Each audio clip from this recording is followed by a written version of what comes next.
ಇಂದಿಗೆ ಈ ಕಂತಿನ ಭಾಷಣ ಮುಗಿಯುತ್ತದೆ. ಮತ್ತು ಮುಂದೆ ಈ ಏಪ್ರಿಲ್ ತಿಂಗಳ ಮಧ್ಯದಲ್ಲಿ ಈ ಸುಂದರಕಾಂಡದ ಮತ್ತೆ ಮುಂದುವರಿಕೆ ಉಂಟು. ನಿನ್ನೆ ದಿವಸ ನಾವು 10ನೇ ಸರ್ಗದ ಕೊನೆ ಮಾಡಿದ್ದೀವಿ. ಆಸ್ಫೋಟಯಾಮಾಸ ಚುಚುಂಬ ಪುಚ್ಛಂ ನನಂದ ಚಿಕ್ರೀಡ ಜಗವು ಜಗಾಮ. ಕೆಲವರು ಪಾಠಾಂತರದಲ್ಲಿ ಜಗಾದ ಅಂತಲೂ ಉಂಟು, ಏನೇನೋ ಮಾತಾಡಿಕೊಂಡ ಅಂತ. ಆಸ್ಫೋಟಯಾಮಾಸ ಅನ್ನುವುದಕ್ಕೆ ನಿನ್ನೆ ಬಂದ ನನ್ನ ಗೆಳೆಯ ವಾಸುಕಿ ಚಪ್ಪಾಳೆ ತಟ್ಟಿದ್ದು ಅಂತ ಕೂಡ ಅರ್ಥ ಮಾಡ್ಬೋದಲ್ವಾ ಅಂತ. ಅದು ಹೌದು ಅಂತ ಅನಿಸುತ್ತದೆ. ರಂಗನಾಥ್ ಶರ್ಮರು ವ್ಯಾಖ್ಯಾನಕಾರರು ಎಲ್ಲ ಆಸ್ಫೋಟಯಾಮಾಸ ಅನ್ನುವುದಕ್ಕೆ ಬಾಲವನ್ನು ಬಡಿದು ಅಪ್ಪಳಿಸಿದ ಅಂತ, ಕೋತಿಗಳು ಸಂತೋಷದಿಂದ ಬಾಲ ಬಡಿದು ಅಪ್ಪಳಿಸಿದ್ದು ಅಂತ. ಅವನು ನೆಗೆದ, ಪ್ಲವನ ಮಾಡಿದ, ಒಂದೇ ಬಾರಿಗೆ ಉತ್ಸಾಹದಿಂದ ಅವನು ಉಕ್ಕೇರಿ ಬಂದ, ಸಂತೋಷದಿಂದ ಹಾರಿದ ಅನ್ನುವ ಅರ್ಥ ಕೂಡ ಸಾಧ್ಯ ಇದೆ. ಈ ಬರ್ಸ್ಟೆಡ್ ಔಟ್ ಇಂಟು ಜಾಯ್ ಅಂತ ಆ ರೀತಿಯಾಗಿ ಅರ್ಥ ಮಾಡ್ಬೋದು. ತುಂಬ ಸುಂದರವಾದ ಪದ್ಯ ಅಂತ ಕಂಡದ್ದಾಯಿತು. ಆಮೇಲೆ ಮತ್ತೆ ಅವನು ಪಾನಭೂಮಿ ವಿಚಯ ಅನ್ನೋ ಸರ್ಗದಲ್ಲಿ ಹನುಮಂತ ಅಲ್ಲಿ ಮದ್ಯಪಾನಕ್ಕಾಗಿ ವಿಶೇಷವಾಗಿದ್ದಂಥ ಬಿಗ್ ಬಾರ್ ಅಲ್ಲಿ ಹೋಗಿ ಓಡಾಡ್ತಾನೆ. ಆಪಾನಕಂ ಅಂತಲೇ ಹೇಳ್ತಾರೆ ಮದ್ಯಪಾನವನ್ನು ಸಂಸ್ಕೃತದಲ್ಲಿ, ಪಾನಭೂಮಿ ಅಂತ ಹೇಳ್ತಾರೆ. ಆ ಮದ್ಯಪಾನದ ಜಾಗದಲ್ಲಿ ಎಲ್ಲ ಬೇಕಾದಂಥ ಬಗೆ ಬಗೆಯ ಮದ್ಯಗಳಿದ್ದವು, ಆಸವಗಳು. ಅವುಗಳ ಮಧ್ಯದಲ್ಲಿದ್ದ ವ್ಯಕ್ತಿಗಳನ್ನೆಲ್ಲ ಹುಡುಕಿಕೊಂಡು ಹೋದ. ಅದಕ್ಕೆ ಮುನ್ನ ಮಂದೋದರಿಯನ್ನು ಸೀತೆ ಅಂತ ಭ್ರಮಿಸಿಕೊಂಡವನು ಸರ್ವಥಾ ಸೀತೆ ಈ ಬಗೆಯಲ್ಲಿ ರಾವಣನ ಅಂತಃಪುರದಲ್ಲಿ ಅವನ ಹತ್ತಿರ ಮಲಗಿರೋದಕ್ಕೆ ಸಾಧ್ಯವಿಲ್ಲ, ಮತ್ತು ಅವಳು ಮದ್ಯಪಾನ ಮಾಡೋದು ಅಂದ್ರೇನು, ಇಲ್ಲಿರೋದು ಅಂತಂದ್ರೇನು, ಇವೆಲ್ಲ ಸಾಧ್ಯವೇ ಇಲ್ಲ ಅಂತ ನಭೋಕ್ತುಂ ನಾಪ್ಯಲಂಕರ್ತುಂ ನಪಾನಂ ಉಪಸೇವಿತುಂ, ಅವಳು ರಾಮನನ್ನು ಬಿಟ್ಟು ಅಲಂಕಾರ ಮಾಡಿಕೊಳ್ಳೋಕ್ಕೂ ಇಷ್ಟವಾಗುವುದಿಲ್ಲ, ಹೀಗೆಲ್ಲ ಆಹಾರ ಪೇಯಗಳಲ್ಲಿ ಮಗ್ನಳಾಗೋದಕ್ಕೂ ಸಾಧ್ಯವಿಲ್ಲ, ಅದು ಸರ್ವಥಾ ಅನುಚಿತವಾದದ್ದು ಅವಳ ಪಾಲಿಗೆ ಅಂತ ಅಂದುಕೋತಾನೆ. ಆಮೇಲೆ ಅಲ್ಲಿಯೇ ಇದ್ದ ಆ ಪಾನಭೂಮಿಯಲ್ಲಿ ಬೇರೆ ಬೇರೆ ಸ್ತ್ರೀಯರನ್ನು ನೋಡೋದಕ್ಕೆ ಆರಂಭ ಮಾಡ್ತಾನೆ. ರೂಪ ಸಂಲಾಪ ಶೀಲೇನ ಯುಕ್ತ ಗೀತಾರ್ಥ ಭಾಷಣ ದೇಶಕಾಲಾಭಿಯುಕ್ತೇನ ಯುಕ್ತ ವಾಕ್ಯಾಭಿದಾಯಿನ ಅಂತ ಬಗೆ ಬಗೆಯಲ್ಲಿದ್ದಂಥವ್ರು ಸಹಸ್ರಂ ಯುವತೀನಂತೂ ಪ್ರಸುಪ್ತಂ ಸ ದದರ್ಶ ದೇಶಕಾಲಾಭಿಯುಕ್ತಂತೂ ಯುಕ್ತ ವಾಕ್ಯಾಭಿದಾಯಿ ಚ ತಾಸಾಂ ಮಧ್ಯೆ ಮಹಾಬಾಹು ಶುಶುಭೆ ರಾಕ್ಷಸೇಶ್ವರ ಅಂತೆಲ್ಲ ನಾವು ಕಂಡಿದ್ವಿ. ಹಾಗೆ ಹುಡುಕಾಡಿಕೊಂಡು ತಡಕಾಡಿಕೊಂಡು ಅವನು ಬಂದವನು ಸ್ತ್ರೀಯರ ಮಧ್ಯದಲ್ಲಿ ಪರಸ್ತ್ರೀಯರನ್ನು ಕಾಣುವ ಈ ದುಸ್ಥಿತಿ ಬಂತಲ್ಲ ಅಂತ ಕೂಡ ತನಗೆ ತಾನೇ ದುಃಖ ಪಡ್ತಾನೆ, ಸಂಕಟ ಪಡ್ತಾನೆ. ಆ ಎಲ್ಲ ವಿವರಗಳನ್ನು ನಾವು ಈ ಸರ್ಗದಲ್ಲಿ ನೋಡ್ತೀವಿ.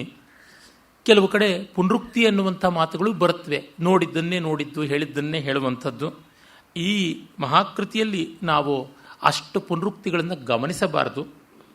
ತಾಸಾಂ ಮಧ್ಯೆ ಮಹಾಬಾಹು ಶುಶುಭೆ ರಾಕ್ಷಸೇಶ್ವರ ಗೋಷ್ಠೇ ಮಹತಿ ಮುಖ್ಯಾನಾಂ ಗವಾಂ ಮಧ್ಯೆ ಯಥಾ ವೃಷಃ ಅಂತ ಗೋವುಗಳ ಗುಂಪಿನಲ್ಲಿ ಗೂಳಿ ಇದ್ದಂತೆ ರಾವಣ ಅಲ್ಲಿ ಮಲಗಿದ್ದ ಅಂತ. ಆ ಒಂದು ಆಪಾನಕ ಗೋಷ್ಠಿಯ ಪರಿಸರದಲ್ಲಿ ಬೇಕಾದಷ್ಟು ಊಟ ತಿಂಡಿಗಳ ಪದಾರ್ಥಗಳು ಇದ್ದವು ಅಂತ ಅದೊಂದು ದೊಡ್ಡ ಪಟ್ಟಿ ಬರುತ್ತದೆ. ದದರ್ಶ ಕಪಿಶಾರ್ದೂಲ ತಸ್ಯ ರಕ್ಷಪತೇರ್ಗೃಹೇ ಮೃಗಾಣಾಂ ಮಹಿಷಾಣಾಂಚ ವರಾಹಾಣಾಂಚ ಭಾಗಶಃ ತತ್ರ ನ್ಯಸ್ತಾನಿ ಮಾಂಸಾನಿ ಪಾನಭೂಮೋ ದದರ್ಶ ಸಹ. ಜಿಂಕೆಗಳ, ಕಾಡು ಕೋಣಗಳ, ಕಾಡು ಹಂದಿಗಳ ಬಗೆ ಬಗೆಯ ಮಾಂಸಗಳ ಅಡುಗೆಗಳನ್ನು ನೋಡದ ಅಂತ. ರಾವಣ ಬ್ರಾಹ್ಮಣ ಅಂತ ಲೋಕಪ್ರಸಿದ್ಧಿ. ಅವನಿಗೇನೂ ತೊಂದರೆ ಇರಲಿಲ್ಲ. ಯಾವುದೋ ಒಂದು ಕಾಲದಲ್ಲಿ ನಮ್ಮ ರಾಜ್ಯದ ಒಬ್ಬರು ಮುಖ್ಯಮಂತ್ರಿಗಳು, ಅವರ ಮಗ ಕೂಡ ಈಗ ಮಂತ್ರಿ ಸ್ಥಾನದಲ್ಲಿ ಅಲಂಕರಿಸಿದ್ದಾರೆ, ನಾನು ಕೋಳಿ ಬ್ರಾಹ್ಮಣ ಅಂತ ಹೇಳ್ಕೊಳ್ತಾ ಇದ್ರು. ಒಂದು ಸ್ವಿಮ್ಮಿಂಗ್ ಪೂಲ್ ಇನಾಗ್ರೇಷನ್ಗೆ ತಾವೇ ಸ್ವಿಮ್ಮಿಂಗ್ ಪೂಲಿಗೆ ಬಿದ್ದುಬಿಟ್ರು. ಇನ್ನು ಹೆರಿಗೆ ಹಾಸ್ಪಿಟ್ಲಲ್ಲಿ ಇವರು ಏನು ಮಾಡ್ತಾರೆ ಅಂತ ಪೇಪರ್ಗಳಲ್ಲಿ ವಿನೋದ ಮಾಡಿದ್ರು. ಹಾಗೆ ರಾವಣ ಆ ರೀತಿಯಲ್ಲಿ ಸರ್ವಭಕ್ಷಕನಾಗಿದ್ದವನು. ರೌಕ್ಮೇಶು ಚ ವಿಶಾಲೇಶು ಭಾಜನೇಶ್ವರ್ಧಭಕ್ಷಿತಾನ್. ಇವತ್ತಿನ ಒಂದು ಐಷಾರಾಮಿ ವರ್ತನೆ ಆಗಲೂ ಇತ್ತು ಅಂತ ಗೊತ್ತಾಗುತ್ತದೆ. ಪೂರ್ತಿಯಾಗಿ ತಟ್ಟೆ ಚೊಕ್ಕ ಮಾಡೋದಿಲ್ಲ, ಅರ್ಧಂಬರ್ಧ ತಿಂದು ಬಿಟ್ಟುಬಿಡೋದು, ನಾಜೂಕು ಅನ್ನುವಂಥದ್ದು ತೋರಿಸಿಕೊಳ್ತಕ್ಕಂಥದ್ದು. ಅದನ್ನು ವಾಲ್ಮೀಕಿಗಳು ಗಮನಿಸಿದ್ದಾರೆ. ಭಾಜನೇಶು ಅರ್ಧಭಕ್ಷಿತಾನ್ ದದರ್ಶ ಮಯೂರಾನ್ ಕುಕ್ಕುಟಾನ್ ತಥಾ ವರಾಹ ವಾಧ್ರೀಣಸಕಾನ್ ದದಿಸೌವರ್ಚಲಾಯುತಾನ್ ಶಲ್ಯಾನ್ ಮೃಗ ಮಯೂರಾಂಶ್ಚ ಹನುಮಾನ್ ಅನ್ವವೈಕ್ಷತ. ವಾಧ್ರೀಣಸ ಅಂತಂದರೆ ಒಂದು ಬಗೆಯ ಪಕ್ಷಿ, ಅದರ ಮಾಂಸ, ಮತ್ತು ಖಡ್ಗಮೃಗದ ಮಾಂಸ, ನವಿಲಿನ ಮಾಂಸ, ಕೋಳಿ ಮಾಂಸ, ಹೀಗೆ ಎಲ್ಲ ಬಗೆಯ ಮಾಂಸಗಳನ್ನು ಕೂಡ, ಆಮೇಲೆ ಬೇರೆ ಬೇರೆ ಬಗೆಯ ಉಪ್ಪು ಖಾರ ಎಲ್ಲ ಹಾಕಿ ಬೇಯಿಸಿದ್ದು, ಕಾಯಿಸಿದ್ದು, ಹುರಿದದ್ದು, ಕರೆದದ್ದು, ಈ ಥರದ್ದೆಲ್ಲ ಅವುಗಳನ್ನೆಲ್ಲ ನೋಡ್ದ. ಸಾಮಾನ್ಯ ಈ ಮಾಂಸ ಭಕ್ಷಕರು ಅದರ ಜೊತೆಗೆ ಖಾರವಾಗಿರ್ತಕ್ಕಂಥ ವ್ಯಂಜನಗಳನ್ನು ನಂಚಿಕೊಳ್ತಾರಲ್ಲ, ಆ ಪದಾರ್ಥಗಳಲ್ಲಿ ಒಂದು ಚಿಕ್ಕಣ, ಚಾಕಣ ಅಂತ ಕೂಡ ಅದನ್ನು ಕನ್ನಡದಲ್ಲಿ ಹೇಳ್ತಾರೆ. ಅದನ್ನು ವೇಣಿ ಸಂಹಾರದಲ್ಲಿ ಕೂಡ ನೋಡ್ತೀವಿ. ಮಾಂಸದ ತುಂಡುಗಳನ್ನು ಎಣ್ಣೆಯಲ್ಲಿ ಕರೆದು ಉಪ್ಪು ಖಾರ ಹಾಕ್ತಕ್ಕಂಥದ್ದು, ಉಪ್ಪೇರಿ ಬಾಳಕ, ಆ ರೀತಿಯಲ್ಲಿ ಅಂಥದ್ದೆಲ್ಲ ಕೂಡ ಪದಾರ್ಥಗಳಲ್ಲಿದ್ದವು.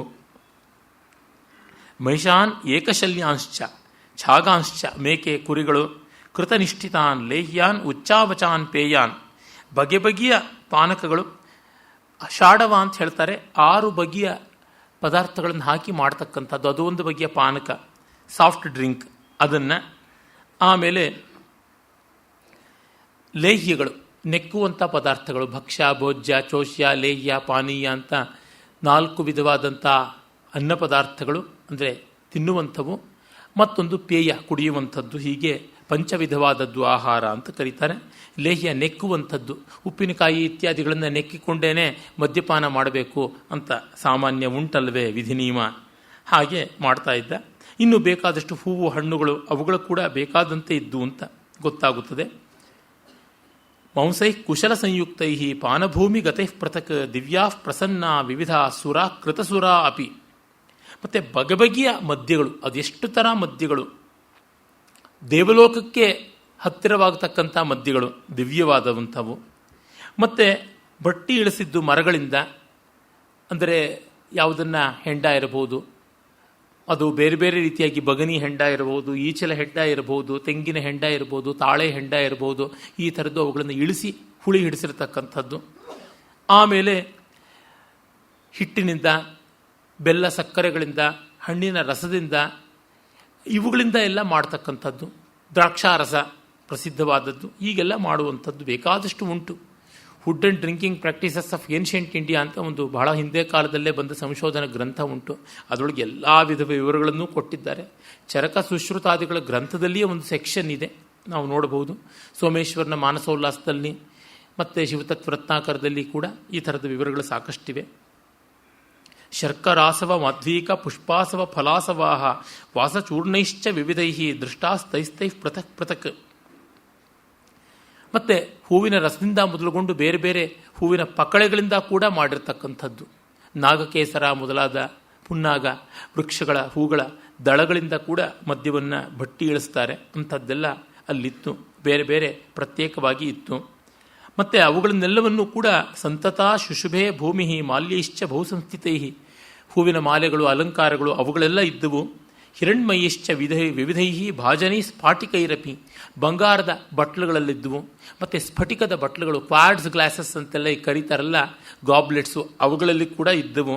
ಜಾಂಬೂನದ ಮಯೇಶ್ಚಾನ್ಯೈ ಕರಕೈರಭಿಸಮೃತ, ಕರಕ ಅಂತಂದರೆ ಗಾಬ್ಲೆಟ್, ಮದ್ಯಪಾನ ಪಾತ್ರೆ, ಅವುಗಳನ್ನು ಮಾಡಿದ್ರು ಬಂಗಾರದಲ್ಲಿ. ರಾಜತೇಶು ಚ ಕುಂಭೇಶು, ಬೆಳ್ಳಿಯ ಪಾತ್ರೆಗಳು ಇದ್ದವು. ಪಾನಶ್ರೇಷ್ಠಂ ತಥಾ ಭೂರಿ ಕಪಿಸ್ತತ್ರ ದದರ್ಶಸ ಸೋಪ್ಯಪಶ್ಯಚ್ಛಾತಕುಂಬಾನಿ ಶೀಧೋರ್ ಮಣಿಮಯಾನಿಶ, ದಿವ್ಯವಾದ ರತ್ನಮಣಿಗಳನ್ನೆಲ್ಲ ಹುದುಗಿಸಿರ್ತಕ್ಕಂಥ ಬಂಗಾರದ ಪಾತ್ರೆಗಳನ್ನು ಕೂಡ ಇಟ್ಟಿದ್ರು. ಅವ್ರಿಗೆ ಅನುಕೂಲ, ಸಂಪನ್ನತೆ ಇದ್ದಿದ್ದು, ರಾಯಲ್ ಫ್ಯಾಮಿಲಿ ಅಂತ ತಾನೇ ಅದು, ಅದಕ್ಕಾಗಿ ಬೇಕಾದಂತೆ ಇದ್ದದ್ದನ್ನು ಕಂಡರು ಅಂತ. ಅಲ್ಲಿ ಕೂಡ ನೋಡಿ, ಕ್ವಚಿತ್ ಅರ್ಧಾವಶೇಷಾಣಿ ಕ್ವಚಿತ್ ಪೀತಾನಿ ಸರ್ವಶಃ, ಕೆಲವು ಬಟ್ಲುಗಳು ಪೂರ್ತಿ ಖಾಲಿ ಮಾಡಿದ್ರು, ಕೆಲವು ಹಾಗೇ ಉಳಿಸಿದ್ರು ಅಂತ. ಎಸ್ಪೆಷಲಿ ಈ ಸ್ಟಾರ್ ಹೋಟೆಲ್ಸಿಗೆ ಹೋದಾಗ ಪೂರ್ತಿ ತಿನ್ನಬಾರ್ದು ಅನ್ನೋದು ಒಂದು ಸಂಪ್ರದಾಯವೇನು, ಅದು ಒಂದು ಸ್ಟಾರ್ ಹೋಟೆಲ್ನ ಆಗಮಗಳಲ್ಲಿ ಒಂದು ವಿಧಿ. ಅದರೊಳಗೂ ಹೆಣ್ಣಾಗಿ ಹುಟ್ಟಿದ ಮೇಲೆ ಪೂರ್ತಿ ಆಹಾರ ತಿನ್ನಲೇಬಾರ್ದು, ತಿನ್ನೋದಕ್ಕಿಂತ ಜಾಸ್ತಿ ಚೆಲ್ಲಬೇಕು ಅಂತ ಉಂಟೇನು. ನಾನು ಕೆಲವು ನನ್ನ ಬಂಧುಗಳು, ಸ್ನೇಹಿತರು, ಪರಿಚಿತರ ಜೊತೆಗೆ ಹೋದಾಗ ಇದನ್ನು ಕಂಡು ಬಹಳ ಬೇಸರಪಟ್ಟು ಆಕ್ಷೇಪ ಮಾಡಿದ್ದುಂಟು. ಕೆಲವರಿಗೆ ನನ್ನ ಬೈಗಳು, ಆಕ್ಷೇಪಗಳ ಮೇಲೆ ಪಾಪ ಭಯ, ಸಂಕೋಚ ಉಂಟಾಗಿ ನಾಚಿಕೆಯಾಗಿ ಆ ಹೊತ್ತಿಗಂತೂ ಯಶಸ್ವಿಯಾಗಿ ತಟ್ಟೆ ಖಾಲಿ ಮಾಡಿದ್ರು. ಆಮೇಲೆ ಏನು ಮಾಡ್ತಾರೋ ಗೊತ್ತಿಲ್ಲ. ಅನ್ನಂನ ನಿಂದ್ಯಾತ್ ಅನ್ನುವುದು ಈ ಮಾತ್ರವಾದರೂ ಅನುಸರಿಸಬೇಕು. ಕ್ವಚಿನ್ ನೈವ ಪ್ರಪೀತಾನಿ, ಕೆಲವನ್ನ ಯಾರೂ ಕುಡದೇ ಇಲ್ಲ, ಮಡಿ ಟೀಟೋಟ್ಲರ್ಸ್ ಇರಬೇಕು ಅನ್ಸುತ್ತೆ ರಾವಣನ ಪಾರ್ಟಿಗೆ ಬಂದವರು.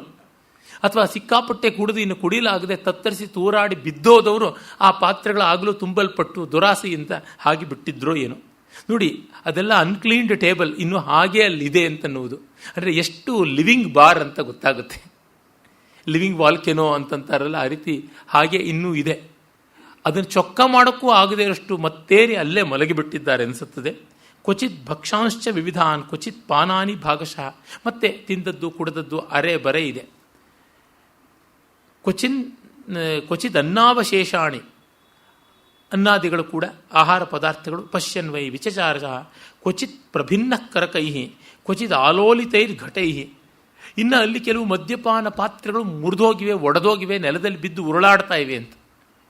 ಅಂದರೆ ಏನು ಜಗಳ ಆಡಿಕೊಂಡು ರಪ್ಪಂತ ನೆಲಕ್ಕೆ ಅಪ್ಪಳಿಸಿದ್ರು ಅಥವಾ ಕುಡಿಯುವಾಗಲೇ ಕೈಯಿಂದ ಜಾರಿ ಬಿದ್ದು ಅಷ್ಟು ಫ್ರಜೈಲ್ ಆಗಿ ಒಡೆದೋಯ್ತೋ ಗೊತ್ತಿಲ್ಲ.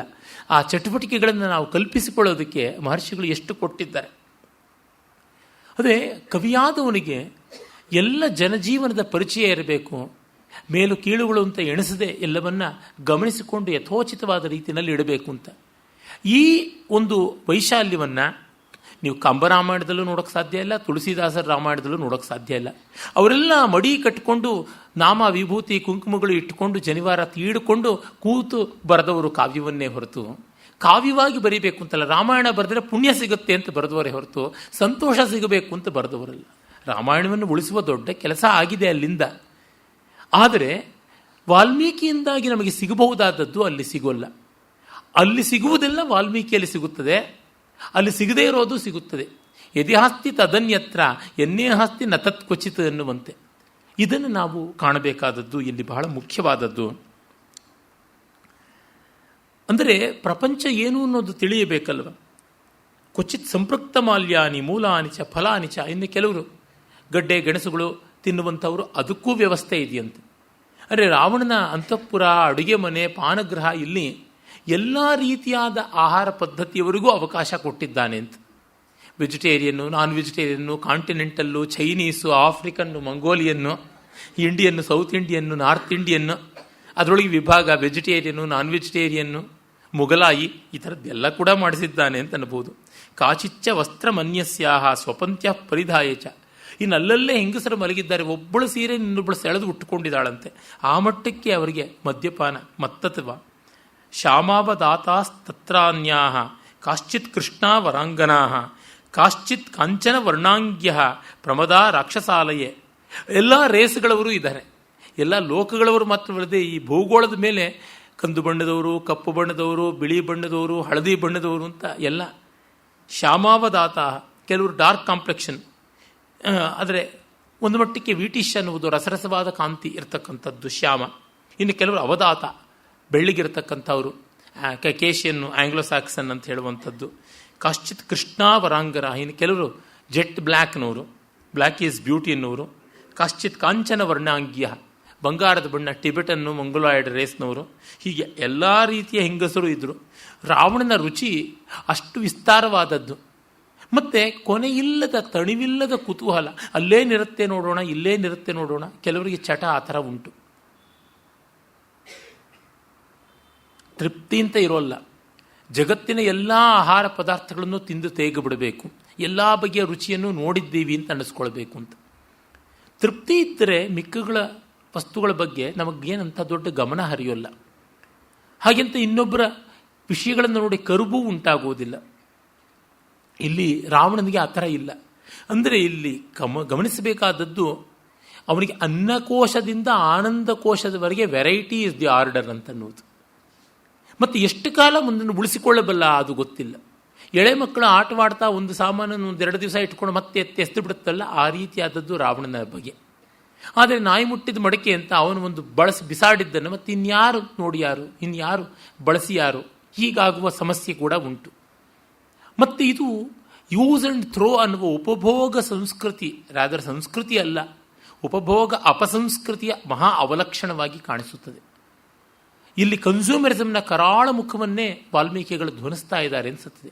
ಅವನು ಎಷ್ಟು ಜಗತ್ತಿನಿಂದ ಬಳಸ್ಕೋತಾ ಇದ್ದಾನೆ, ದುರುಪಯೋಗ ಮಾಡ್ಕೋತಾ ಇದ್ದಾನೆ, ಈ ಹೊತ್ತಿನ ಕನ್ನಡದ ಅರಿಸಮಾಸದಂತೆ ದುರ್ಬಳಕೆ ಮಾಡ್ಕೋತಾ ಇದ್ದಾನೆ ಅಂತನ್ನುವುದನ್ನು ಕಾಣಿಸ್ತಾ ಇದ್ದಾರೆ. ಇದು ಕಂಡಾಗ ನಮಗೆ ಗೊತ್ತಾಗುತ್ತದೆ, ಎಷ್ಟಿದ್ರೂ ಈ ಮುಂಡೆ ಅದಕ್ಕೆ ತೃಪ್ತಿ ಅನ್ನೋದು ಬರಲಿಲ್ವಲ್ಲ. ಸಾಕೆಂಬ ಮಾತನ್ನು ಯಾವಾಗ ಬ್ರಹ್ಮ ಆಡಿಸ್ತಾನೋ ಬೇಕು ಬೇಕು ಅಂತಂತಿದೆಯಲ್ಲ ಅಂತ ಡಿ ವಿ ಜಿ ಅವರು ಕಗ್ಗದಲ್ಲಿ ಹೇಳ್ತಾರೆ. ಆ ದೃಷ್ಟಿಯಿಂದ ಕಂಡಾಗ ರಾಮನಿಗೆ ಯಾವುದಿದೆ ಅದರೊಳಗೆ ಒಂದು ತೃಪ್ತಿ ಇತ್ತು, ಇವನಿಗೆ ಆ ತೃಪ್ತಿ ಇಲ್ಲ. ಈ ಅಂತರವನ್ನು ಕಾಣಿಸಿದ್ದಾರೆ ವಾಲ್ಮೀಕಿ ಮಹರ್ಷಿಗಳು. ನಮಗೆ ಅದು ಬಂದಾಗ ಪ್ರಪಂಚಕ್ಕೆ ಎಷ್ಟರ ಮಟ್ಟಿಗೆ ಹಾನಿ ತಪ್ಪಿಸಬಹುದು ಅನ್ನುವ ಅರಿವು ಉಂಟಾಗುತ್ತದೆ. ಹೀಗೆ ಅವನಿಗೆ ಅಲಂಕಾರ ಇರಬಹುದು, ಆಹಾರ ಇರಬಹುದು, ಹೆಣ್ಣಿರಬಹುದು, ಎಲ್ಲದರೊಳಗೂ ಅತಿ, ಎಲ್ಲದರೊಳಗೂ ಬಾಹುಳ್ಯ, ಅತಿಯೋಗ ಅನ್ನೋದು ತುಂಬ ಮುಖ್ಯವಾದದ್ದು ಅಂತ ನಾವು ನೋಡಿದ್ದೀವಲ್ಲ. ನೆನ್ನೆಯೂ ನಾನು ವಿಸ್ತರಿಸಿದನಲ್ಲ, ನನ್ನ ಸ್ನೇಹಿತರೊಬ್ಬರ ಮಾವಂದಿರು 250 ಶರ್ಟ್ ಇಟ್ಕೊಂಡಿದ್ರು. ಅದು ಏನೋ 82ನೇ 85ನೇ ವಯಸ್ಸಿನಲ್ಲಿ ಕೂಡ. ಅಂದರೆ ಎಷ್ಟು ಬಳಸಿಯೇವು, ಎಷ್ಟು ಮಾಡಿಯೇವು ಇರುತ್ತೆ. ಅದೂ ಇರಲಿ, ಇದೂ ಇರಲಿ, ಎಲ್ಲವೂ ಇರಲಿ ಅಂತಕ್ಕಂಥದ್ದು. ನನ್ನೊಬ್ಬ ಸ್ನೇಹಿತ ಅಂತೂ ಒಂದು ಬಟ್ಟೆ ಬಂತು ಅಂದರೆ ಒಂದು ಬಟ್ಟೆ ವಾರ್ಡ್ರೋಬಿಂದ ಆಚೆ ಕಳಿಸಲೇಬೇಕು, ಇಟ್ಕೋಬಾರ್ದು ಹೆಚ್ಚು ಅಂತ ಪುಣ್ಯಾತ್ಮ. ಆ ಮಟ್ಟದ್ದು. ಅಂದರೆ ಒಂದು ಕಡೆ ನೋಡಿದ್ರೆ ಈ ಮಟ್ಟದ ಸಾರಳ್ಯ, ಆತ ನೋಡಿದ್ರೆ ಏರುಂಜವ್ವನದಲ್ಲಿ ತುಂಬು ಯೌವನದಲ್ಲಿರ್ತಕ್ಕಂಥ ಸ್ನೇಹಿತ. ಇವ್ರು ನೋಡಿದ್ರೆ 85 ವರ್ಷದಲ್ಲಿ ಅವ್ರು ತೀರ್ಕೊಂಡಿದ್ದು. ಆಗಲೂ ಆ ಮಟ್ಟದ್ದು. ಇಬ್ಬರೂ ಒಳ್ಳೆಯವರೇ, ಇಬ್ಬರೂ ಸಜ್ಜನರೇ, ಅದರೊಳಗೆ ಯಾವ ಅನ್ಯಾಯವೂ ಇಲ್ಲ. ಬಹಳ ನನ್ನ ಪ್ರೀತಿ ವಿಶ್ವಾಸದಿಂದ ಕಾಣತಕ್ಕಂಥವ್ರೆ. ಅರೆ ಅವರಿಗೆ ಎಷ್ಟಿದ್ರೂ ಸಾಲದು ಅಂತಕ್ಕಂಥದ್ದು, ಭೋಗ ಇರಬೇಕು ಅಂತಕ್ಕಂಥದ್ದು. ಇವರು ಹೆಚ್ಚು ಬೇಡ, ಹೆಚ್ಚು ಬೇಡ, ಜಾಸ್ತಿ ಬೇಡ ಅಂತಕ್ಕಂಥದ್ದು. ಈ ಬಗೆಯಲ್ಲಿ ರಾವಣಾಸುರನ ವರ್ತನೆ ಹೀಗಿತ್ತು ಅಂತ ನೋಡಿದಾಗ ಅವನ ಸೀತಾಪಹರಣದ ಹಿನ್ನೆಲೆಯಲ್ಲಿ ಅವನ ಆಸೆಗಳು ಯಾವ ಬಗೆಯದು ಅಂತ ಗೊತ್ತಾಗುತ್ತದೆ. ಇಡೀ ಅವನ ಚಿತ್ತವೃತ್ತಿಗಳ ಕೇಸ್ ಸ್ಟಡಿಯನ್ನೇ ಆದಿಕವಿಗಳು ಮಾಡಿಕೊಟ್ಟಂತೆ ತೋರುತ್ತದೆ. ಇದನ್ನೆಲ್ಲ ನೋಡ್ತಾ ಇದ್ದಾಗ ಹನುಮಂತನಿಗೆ ಇಷ್ಟು ಅಸ್ತವ್ಯಸ್ತವಾಗಿ, ಮುಕ್ತವಾಗಿ, ನಿರ್ಲಜ್ಜವಾಗಿ ಬಿದ್ದಿರುವ ಹೆಣ್ಣು ಮಕ್ಕಳನ್ನು ಕಾಣುವ ಸ್ಥಿತಿ ತನಗೆ ಬಂತಲ್ಲ, ಇದು ತಪ್ಪಲ್ಲವೇ ಅಂತ ಧರ್ಮಾಧರ್ಮಗಳ ಚಿಂತೆ ಬಂದಿದೆ. ಎಷ್ಟು ಯುಕ್ತವಾಗಿದೆ.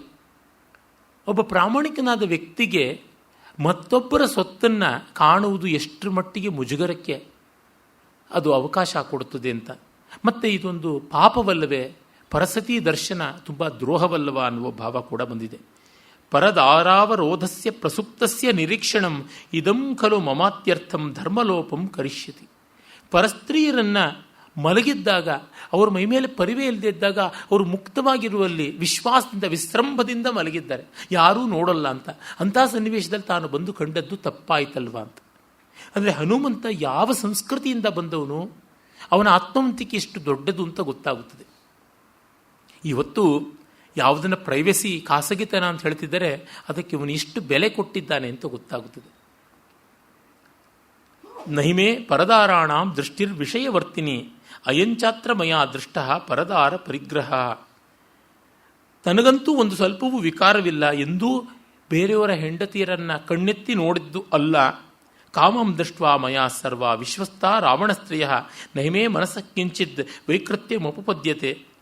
ಮನಸ್ಸಿಗೆ ವಿಕಾರವಿಲ್ಲ, ದುರುದ್ದೇಶ ಇಲ್ಲ, ಕೆಟ್ಟ ದೃಷ್ಟಿ ಇಲ್ಲ. ಮನೋಹಿ ಹೇತು ಸರ್ವೇಷಾಂ ಇಂದ್ರಿಯಾಣಾಂ ಪ್ರವರ್ತನೆ ಶುಭಾಶುಭ ಸ್ವವಸ್ಥಾಸು ಶುಭಾಶುಭ ಸ್ವವಸ್ಥಾಸು ತಚ್ಚಮೇ ಸುವ್ಯವಸ್ಥಿತಂ.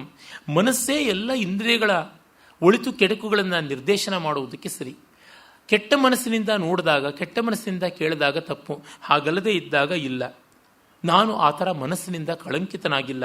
ನಾನ್ಯತ್ರ ಚ ಮಯಾ ಶಕ್ಯ ವೈದೇಹಿ ಪರಿಮಾರ್ಗಿತುಂ ಸ್ತ್ರೀಯೋ ಹಿ ಸ್ತ್ರೀಷು ದೃಶ್ಯಂತೆ ಸರ್ವಥಾ ಪರಿಮಾರ್ಗಣೆ. ಸೀತೆಯನ್ನು ಹೆಂಗಸರ ಮಧ್ಯೆ ಬಿಟ್ಟು ನಾನು ಗಂಡಸರಲ್ಲಿ ಹುಡುಕಲ, ಪ್ರಾಣಿಗಳ ಮಧ್ಯೆ ಹುಡುಕಲ, ಸಾಧ್ಯ ಇಲ್ಲ. ಅನಿವಾರ್ಯವಾಗಿ ನನ್ನ ಕೆಲಸದ ಗೌರವದ ಕಾರಣ, because of the commitment for the duty ಹುಡುಕಬೇಕಾಯಿತು, ಬೇರೆ ಯಾವುದೂ ಅಲ್ಲ ಇಲ್ಲಿ ಕಾರಣ ಅಂತ ಅಂದ್ಕೋತಾನೆ. ಮನೆಯೇವ ಮನುಷ್ಯಾಣಂ ಬಂಧನಂ ಕಾರಣಂ ಬಂಧಮೋಕ್ಷಯೋ ಅನ್ನುವ ಮಾತಿಗೆ ಇಷ್ಟು ಸಂವಾದಿ ಇಲ್ಲಿ ತೋರುತ್ತದೆ. ಯಸ್ಯ ಸತ್ವಸ್ಯ ಯಾಯೋನಿಸ್ ತಸ್ಯಾಂ ತತ್ ಪರಿಮೃಗ್ಯತೆ ನ ಶಕ್ಯ ಪ್ರಮದಾ ನಷ್ಟ ಮೃಗೇಶು ಪರಿಮಾರ್ಗಿತು.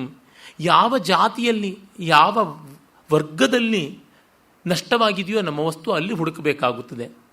ಅಡುಗೆ ಮನೆಯಲ್ಲಿ ನಾನು ಉಂಗುರ ಕಳ್ಕೊಂಡ್ರೆ ನಡುಮನೆಯಲ್ಲಿ ಹುಡುಕಿದ್ರೆ ಯಾವ ಜನ್ಮಕ್ಕೂ ಸಿಗೋದಿಲ್ಲ, ಅಲ್ಲಿಯೇ ಹುಡುಕಬೇಕು. ಆ ರೀತಿಯಲ್ಲಿ ರಾವಣಾಂತಃಪುರಕ್ಕೆ ಹೋಗಿರಬಹುದು ಸೀತೆ ಒಬ್ಬ ಹೆಣ್ಣು ಅಂದಿದ್ದರಿಂದ ಅಲ್ಲಿಯೇ ಹುಡುಕಬೇಕು, ಬೇರೆ ದಾರಿ ಇಲ್ಲ. ತದ್ದಿದಂ ಮಾರ್ಗಿತಂ ತಾವಚ್ಛುದ್ಧೇನ ಮನಸಾಮಯ, ಶುದ್ಧವಾದ ಮನಸ್ಸಿಂದ ತಾನು ಹುಡುಕಿದ್ದೀನಿ ಅಂತ. ಈ ಮಟ್ಟಕ್ಕೆ ಹನುಮಂತನ ಸಂಸ್ಕಾರವಿದೆ. ಮಿಕ್ಕ ವಾನರರಲ್ಲಿ ಯಾವ ಮಟ್ಟಕ್ಕಿತ್ತೋ ನಮಗೆ ಗೊತ್ತಿಲ್ಲ. ಅಂದರೆ ಹನುಮಂತ ಇಷ್ಟು ದೊಡ್ಡವನು, ಇಷ್ಟು ಉನ್ನತ ಶೀಲವಂತ, ಆ ಕಾರಣದಿಂದಲೇ ಅವನಿಗೆ ಇಲ್ಲಿ ಬಂದು ಹುಡುಕುವ ಶಕ್ತಿಯೂ ಬಂತೇನೋ ಅಂತ ಅನಿಸುತ್ತದೆ. ಇದೊಂದರೊಳಗೆ ನಮಗೆ ಗೊತ್ತಾಗುತ್ತದೆ ವಾಲ್ಮೀಕಿಗಳ ಸಂಸ್ಕಾರ ಕ್ರಮ ಎಂಥದ್ದು ಅಂತ. ಅದನ್ನಷ್ಟೂ ವರ್ಣಿಸಿದ್ದಾರೆ, ಅರೆ ಹನುಮಂತನ ದೃಷ್ಟಿ ಎಂಥದ್ದು ಅನ್ನೋದನ್ನು ಮರೆತಿಲ್ಲ. ಆಮೇಲೆ ಅವನಿಗೆ ಚಿಂತೆ ಬರುತ್ತದೆ, ಇಷ್ಟು ಹುಡುಕಿದ್ರೂ ಸಿಗಲಿಲ್ಲವಲ್ಲ, ಇನ್ನೇನು ಅಂತ. ನೋಡಿ, ಸುಮ್ಮನೆ ಹುಡುಕಿದ್ದಲ್ಲ, ಕೆಲವೊಮ್ಮೆ ಉತ್ಸಾಹ, ಕೆಲವೊಮ್ಮೆ ಪ್ರಯತ್ನ ಮಾಡೋಣ ಅನ್ನುವ ಸಂಕಲ್ಪ, ಇಷ್ಟಾದ ಮೇಲೆ ನಿರುತ್ಸಾಹ, ಎಲ್ಲ ಮನುಷ್ಯ ಸ್ವಭಾವವಾಗಿ ಬರುವಂಥದ್ದೇ. ಅನೇನ ನೂನಂ ಪ್ರತಿದುಷ್ಟ ಕರ್ಮಣ ಹತಾ ಭವೇತ್ ಆರ್ಯಪಥೇ ವರೇ ಸ್ಥಿತ. ಇವನು ಸಾಯಿಸೇ ಬಿಟ್ಟಿರಬೇಕು, ಸೀತೆಯನ್ನು ಕೊಂದೇ ಬಿಟ್ಟಿರಬೇಕು. ಸೀತಾಮದೃಷ್ಟ ಹ್ಯನವಾಪ್ಯ ಪೌರುಷಂ ವಿಹೃತ್ಯ ಕಾಲಂ ಸಹವಾನರೈಶ್ಚಿರಂ ನಮೇಸ್ತಿ ಸುಗ್ರೀವ ಸಮೀಪಗಾಗತಿ ಸುತೀಕ್ಷ್ಣ ದಂಡೋ ಬಲಮಾಶ್ಚ ವಾನರಃ. ಅಲ್ಲೆಲ್ಲ ಸಮುದ್ರ ದಾಟುವ ಮುನ್ನ ಅಂಗದಾದಿಗಳಿಗೆ ಧೈರ್ಯ ಸಮಾಧಾನ ಹೇಳಿದವನು ಇವನಿಗೇ ಚಿಂತೆ ಬಂತು. ಸೀತೆಯನ್ನು ನಾನು ಹುಡುಕೋಕ್ಕಾಗಲಿಲ್ಲ, ಇನ್ನು ಸೀತೆ ಸಿಗೋಲ್ಲ ಅಂತ ಅನಿಸುತ್ತದೆ. ನಾನು ಮರಳಿ ಹೋದರೆ ಸುಗ್ರೀವ ಉಗ್ರದಂಡವನ್ನೇ ಮಾಡ್ತಾನೆ, ಅವನು ಜಿದ್ದುಗಾರ, ಏನು ಮಾಡೋದು ಅಂತ. ಅಂದರೆ ಒಬ್ಬೊಬ್ಬರಿಗೂ ಟಾಲರೆನ್ಸ್ ಲಿಮಿಟ್ ಒಂದೊಂದಿದೆ. ವಾನರ ಸಾಮಾನ್ಯರಿಗೆ ಒಂದು ಹಂತ ಆದರೆ, ಸುಗ್ರೀವನ ಉತ್ತರಾಧಿಕಾರಿ ಎನಿಸಿಕೊಂಡಂತಹ ಯುವರಾಜ ಅಂಗದನಿಗೆ ಒಂದು ಹಂತವಾದರೆ, ಜ್ಞಾನಿಯೇ ಅಂತ ಹೇಳಬಲ್ಲಂಥ ಹನುಮಂತನಿಗೂ ಒಂದು ಅಳತೆ ಇದೆ. ಇದನ್ನು ನಾವು ಕಾಣಬೇಕು, ಅಲ್ಲಿ ಮಾನುಷತ್ವ ಬರುತ್ತದೆ. ಹಾಗಲ್ಲದೆ ಮಾಡಿದರೆ ಅವನಲ್ಲಿ ಚಿತ್ತವೃತ್ತಿಗಳನ್ನೇ ತೋರಿಸೋಕ್ಕಾಗೋದಿಲ್ಲ. ಆಗ ಹನುಮಂತನಿಗೊಂದು ದೇವಸ್ಥಾನ ಕಟ್ಟಿ ಕೂಡಿಸಬೇಕೇ ಹೊರತು ರಾಮಾಯಣ ಕಾವ್ಯವನ್ನು ಕಟ್ಟೋಕ್ಕಾಗೋದಿಲ್ಲ. ದೇವಸ್ಥಾನಗಳಲ್ಲಿ ನಮಗೆ ಕಥೆ ಇತ್ಯಾದಿಗಳ ಹಿನ್ನೆಲೆ ಏನೂ ಗೊತ್ತಿಲ್ಲದಿರ್ತಕ್ಕಂಥ ಎಷ್ಟೋ ದೇವಶಿಲ್ಪಗಳಿವೆ. ಬಗಳಾಮುಖಿ ಅಂತಕ್ಕಂಥ ಒಂದು ದಶಮಹಾವಿದ್ಯೆಗಳಲ್ಲಿ ಒಂದು. ಅದರ ಬಗ್ಗೆ ಎಷ್ಟು ಜನಕ್ಕೆ ಏನು ಗೊತ್ತಿದೆ? ಏನೋ ಗಂಭೀರವಾಗಿ ಕೈ ಮುಗಿದು ರಾಮಕೃಷ್ಣ ಗೋವಿಂದ ಅಂತ ಬಂದುಬಿಡ್ತೀವಿ. ಅದು ಬಿಟ್ಟು ಪ್ರೀತಿ ಹೃದಯ ಸಂವಾದ ಬೆಳೆಸ್ಕೊಳ್ಬೇಕು ಅನ್ನೋ ಒಂದಿಷ್ಟು ವಿವರಗಳು ಬರಬೇಕು. ನಮಗೊಬ್ಬ ಗಣಪತಿಯನ್ನೋ ಒಂದು ಪಾರ್ವತಿಯನ್ನೋ ಅಥವಾ ಕೃಷ್ಣನನ್ನೋ ಲಕ್ಷ್ಮಿಯನ್ನೋ ನೋಡಿದಾಗ ಬರುವ ಹೃದಯ ಸಂವಾದ ಯಾವುದೋ ಒಂದು ಹೇಳು ಕೇಳದೇ ಇರತಕ್ಕಂಥ ಒಂದು ದೇವತೆಯನ್ನು ನೋಡಿದ್ರೆ ಬರೋಲ್ಲ. ಆ ಕಥಾ ವಿವರಗಳು ಬೇಕು, ಕಥಾ ವಿವರಗಳಲ್ಲಿ ಭಾವವ್ಯಾಪಾರ ಬೇಕು, ಆಗ ಮಾತ್ರ ಗೊತ್ತಾಗುತ್ತದೆ. ನೋಡಿ, ಏನಿಲ್ಲ, ಒಂದು ಗಣಪತಿಯ ವಿಗ್ರಹದ ಜೊತೆಗೆ ನಾವೆಷ್ಟು ಆಟ ಆಡ್ತೀವಿ, ಎಷ್ಟೆಲ್ಲ ಮಾಡ್ಕೊಳ್ತೀವಿ, ಕಾರಣ ಹತ್ತಾರು ಕಥೆ ಗೊತ್ತಿರೋದ್ರಿಂದ. ಗೋಕರ್ಣದಲ್ಲಿ ಗಣಪತಿಯ ತಲೆ ಮೇಲೆ ಹಳ್ಳಗಳಿವೆ, ಕಾರಣ ಆತ್ಮಲಿಂಗವನ್ನು ಭೂಸ್ಥಾಪನ ಮಾಡದ ಅಂತ ರೋಷದಿಂದ ರಾವಣ 20 ಮುಷ್ಟಿಗಳಿಂದ ಗುದ್ದದನಂತೆ. ಅದಕ್ಕೆ ತಲೆಯೆಲ್ಲ ಅನುವೆ ಬೆಂಗಳೂರಿನ ರಸ್ತೆ ಥರ ಆಗಿದೆ ಆ ಗೋಕರ್ಣದ ಗಣಪತಿ ಇದು ಅಂತ. ಈ ಕಥೆ ನಮಗೆ ಆ ಗಣಪತಿಯನ್ನು ಎಷ್ಟು ನಿಕಟೀಕರಿಸುತ್ತದೆ, ಎಷ್ಟು ಹತ್ತಿರ ಮಾಡಿಕೊಡುತ್ತದೆ, ಆತ್ಮೀಕರಿಸುತ್ತದೆ. ಈ ರೀತಿಯಲ್ಲಿ ಕಾವ್ಯತ್ವ ಅನ್ನೋದಿಲ್ಲದೆ ಇದ್ದರೆ ಆ ದೇವತ್ವಕ್ಕೆ ನಾವು ಬೆಲೆ ಕೊಡುವುದೇ ಇಲ್ಲ. ಹೆಚ್ಚಂದರೆ ಭಯ ಪಡ್ತೀವಿ. ಮತ್ತು ಇನ್ನೂ ಆ ದೇವತ್ವ ನಮಗೆ ಹತ್ತಿರವಾಯಿತು ಅಂತಂದರೆ ನಾವೇ ಇನ್ನು ಹತ್ತಾರು ಕಥೆಗಳನ್ನು ಕಟ್ತೀವಿ, ಕಲ್ಪನೆಗಳನ್ನು ಮಾಡ್ತೀವಿ. ನಂಜನಗೂಡಿನಲ್ಲಿ ನಂಜುಂಡೇಶ್ವರ ಇದ್ದಾನೆ. ಆ ನಂಜನಗೂಡದಲ್ಲಿ ಒಂದು ಕಡೆ ಚಾಮುಂಡಿ ದೇವಸ್ಥಾನ ಅಂತಲೂ ಇದೆ.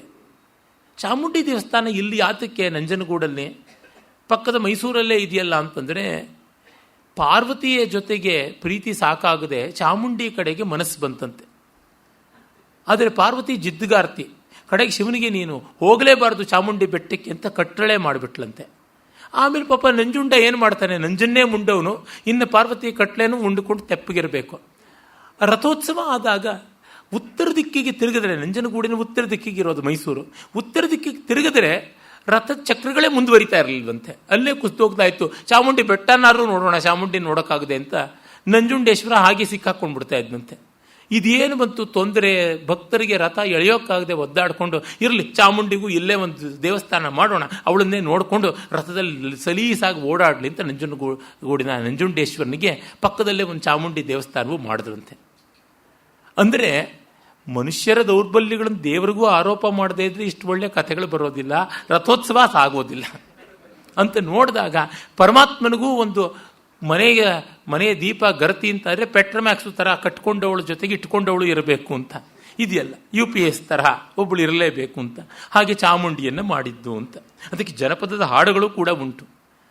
ನೋಡಿದಾಗ ನಮಗೆ ತಿಳಿಯುತ್ತದೆ ಈ ಮಾನುಷೀಕರಣ ಅನ್ನುವುದು ಇಲ್ಲದೆ ಯಾವ ದೇವರಿಗೂ ಬೆಲೆ ಬರೋದಿಲ್ಲ. ಇಲ್ಲಿ ಅದನ್ನು ನಾವು ಕಾಣ್ತೀವಿ. ಹನುಮಂತನ ಆಂತರಂಗಿಕವಾದ ಕ್ಲೇಶ ಕಳವಳಗಳಲ್ಲಿ ಆತನ ವ್ಯಕ್ತಿತ್ವದ ಪ್ರಸ್ಫುಟೀಕರಣ. ಕಿನ್ನು ಮಾಂ ವಾನರ ಸರ್ವೇ ಗತಂ ವಕ್ಷ್ಯಂತಿ ಸಂಗತಾ ಗತ್ವಾ ತತ್ರ ತ್ವಯ ಅವೀರ ಕಿಂಕೃತಂ ತದ್ವದಸ್ವನಃ. ನಮಗೆ ಹೇಳು, ವದ ಆತ್ಮನೇಪದಿಯಲ್ಲಿ ಇಲ್ಲ, ಏನೋ ಆತ್ಮನೇಪದಿ ಅಂತ ಬಂದಿದೆ, ನಮಗೆ ಹೇಳು ನೀನು ಏನೆಲ್ಲ ಮಾಡಿದೆ ಅಂತ ಕೇಳಿದ್ರೆ ನಾನು ಏನು ಹೇಳಲಿ? ಅದೃಷ್ಟ್ವಾ ಕಿಂ ಪ್ರವಕ್ಷ್ಯಾಮಿ ತಾಮಹಂ ಜನಕಾತ್ಮಜಾಂ. ಸೀತೆಯನ್ನು ನೋಡದೆ ನಾನು ಏನು ಹೇಳೋಕ್ಕೆ ಸಾಧ್ಯ? ಧ್ರುವಂ ಪ್ರಾಯಂ ಅಪೈಷ್ಯಂತಿ ಕಾಲಸ್ಯ ವ್ಯತಿವರ್ತನೆ ಕಿಂವಾ ವಕ್ಷ್ಯತಿ ವೃದ್ಧಶ್ಚ ಜಾಂಬವಾನ್ ಅಂಗದಶ್ಚ ಸಹ. ಇನ್ನು ಹಿರಿಯನಾದ ಜಾಂಬವಂತ, ನಮ್ಮ ತಂಡದ ನಾಯಕ ಅಂಗದ, ಇವರೆಲ್ಲ ಏನು ಹೇಳ್ತಾರೆ? ಗತಂಪಾರಂ ಸಮುದ್ರಸ್ಯ ವಾನರಾಶ್ಚ ಸಮಾಗತಃ. ಆ ಸಮುದ್ರ ದಾಟಿ ಹೋಗಿ ನಾನು ಅವ್ರಿಗೆ ಏನಂತ ತಿಳಿಸ್ಲಿ ಅಂತಂದುಕೊಂಡು, ಏನೇ ಆಗಲಿ ಪರವಾಗಿಲ್ಲ, ಮತ್ತೊಮ್ಮೆ ಹುಡುಕ್ತೀನಿ. ಅನಿರ್ವೇದ ಶ್ರಿಯೋ ಮೂಲಂ ಅನಿರ್ವೇದ ಪರಂ ಸುಖಂ ಅನಿರ್ವೇದೋ ಹಿ ಸತತಂ ಸರ್ವಾರ್ಥೇಶು ಪ್ರವರ್ತಕ. ಇದು ರಾಮಾಯಣದ ಉತ್ಸಾಹವರ್ಧಕ ಮಹಾಮಂತ್ರಗಳಲ್ಲಿ ಒಂದು ಅಂತ ಹೇಳ್ಬೋದು. ಅನಿರ್ವೇದ ಅಂದರೆ ನೋ ಡಿಜೆಕ್ಷನ್, ಯಾವುದೇ ರೀತಿಯಾಗಿ ಜಿಹಾಸೆಗೊಳ್ಳದೇ ಇರುವುದು. ಅಯ್ಯೋ ಬಂತು ಕಷ್ಟ, ಅಯ್ಯೋ ಏನು ಮಾಡೋದು ಅನ್ನುವುದಿಲ್ಲದೆ ಪ್ರಯತ್ನ ಪಡೋಣ. ಹೀಗಾಗಿ ಅನಿರ್ವೇದ ವೈರಾಗ್ಯವನ್ನು, ವ್ಯರ್ಥ ಸಂಕಟವನ್ನು ಪಡುವಂಥದ್ದು ಬೇಡ. ಸಂಪತ್ತಿಯ ಮೂಲವೇ ಅನಿರ್ವೇದ. ಒಂದು ರೀತಿಯಾದ ಅನಾಸಕ್ತಿಯಲ್ಲ, ನಿರಾಸಕ್ತಿ, ಸೂಡೋ ಆದಂತಹ ತ್ಯಾಗ, ಪೆಸಿಮಿಸಮ್ಮು ಅದು ಕೂಡದು. ಅನಿರ್ವೇದ ಪರಂ ಸುಖಂ. ಆ ಅನಿರ್ವೇದವೇ ಅತ್ಯಂತ ಸುಖದಾಯಕ. ಅದೇ ಎಲ್ಲ ಅರ್ಥಗಳಲ್ಲಿ, ಎಲ್ಲ ಸಾಧನಗಳಲ್ಲಿ ಪ್ರವರ್ತಿಸುತ್ತದೆ. ಹಾಗಾಗಿ ನಾನು ಮತ್ತೆ ಅದೃಷ್ಟಾಂಚ ವಿಶೇಷ ವಿಚೇಷ್ಯಾಮಿ ದೇಶಾನ್ ರಾವಣ ಪಾಲಿತಾನ್. ಮತ್ತೊಮ್ಮೆ ನಾನು ಕಾಣದೇ ಇರೋದನ್ನೆಲ್ಲ ನೋಡ್ತೀನಿ. ಎಲ್ಲೆಲ್ಲ ನೋಡಿದೆ? ಆಪಾನ ಶಾಲಾ ವಿಚಿತಾ ತಥಾ ಪುಷ್ಪಗ್ರಹಾಣಿ ಚ ಚಿತ್ರಶಾಲಾಶ್ಚ ವಿಚಿತಾ ಭೂಯ ಕ್ರೀಡಾಗ್ರಹಾಣಿ ಚ. ಎಲ್ಲ ರಾವಣನ ಹೆಂಡದ ಅಂಗಡಿಗಳ ತರಹ ಇರುವಂಥ ದೊಡ್ಡ ದೊಡ್ಡ ಆ ಪಡಸಾಲೆಗಳನ್ನು ನೋಡಿದೆ, ಪಾನಗೃಹಗಳನ್ನು ನೋಡಿದೆ. ಪುಷ್ಪಗ್ರಹಾಣಿ ಚ, ಇನ್ನು ಫ್ಲೋರಲ್ ಹೌಸಸ್ ಅಂತ ಏನಿವೆ ಅವನ್ನು ನೋಡಿದೆ. ಅವನು ಹೂ ಮುಡ್ಕೊಳ್ಳೋದಕ್ಕೆ, ಹೂಗಳಿಂದ ಕಾಣೋದಕ್ಕೆ ಇಟ್ಕೊಂಡಿರ್ತಕ್ಕಂಥ ಕ್ವಾಡ್ರ್ಯಾಂಗಲ್ಸ್, ಆ ಪಡಸಾಲೆಗಳನ್ನು ಕಂಡೆ. ಚಿತ್ರಶಾಲಾಶ್ಚ, ಅವನು ದೊಡ್ಡ ಆರ್ಟ್ ಲವರು. ಅಷ್ಟೇಕೆ ನಮಗೆ ಗೊತ್ತಿದ್ದಂತೆ ಹಿಟ್ಲರ್ ಒಳ್ಳೆ ಚಿತ್ರಕಾರನಾಗಿದ್ದ. ಅವನು ಎಷ್ಟೆಷ್ಟೋ ಮ್ಯೂಸಿಯಂಗಳಿಂದ ಬಲವಂತವಾಗಿ ಚಿತ್ರಗಳನ್ನು ದೋಚಿಸಿಕೊಂಡು ಬಂದು ಸೈನಿಕರಿಂದ ತನ್ನ ನೆಲಮಾಳಿಗೆಗಳಲ್ಲೆಲ್ಲ ಇಟ್ಟುಕೊಂಡಿದ್ದ ಅಂತ ಗೊತ್ತಾಗುತ್ತದೆ. ಪ್ಯಾರಿಸ್ನ ಲೂವ್ರ ಮ್ಯೂಸಿಯಂನಿಂದ ಎಲ್ಲ ಕಿತ್ತಿಸ್ಕೊಂಡು ಬಂದಿದ್ದ. ಅಲ್ಲೆಲ್ಲ ಆರ್ಟ್ ಗ್ಯಾಲರಿಗಳಲ್ಲಿ ನೋಡಿದ್ದಾಯಿತು.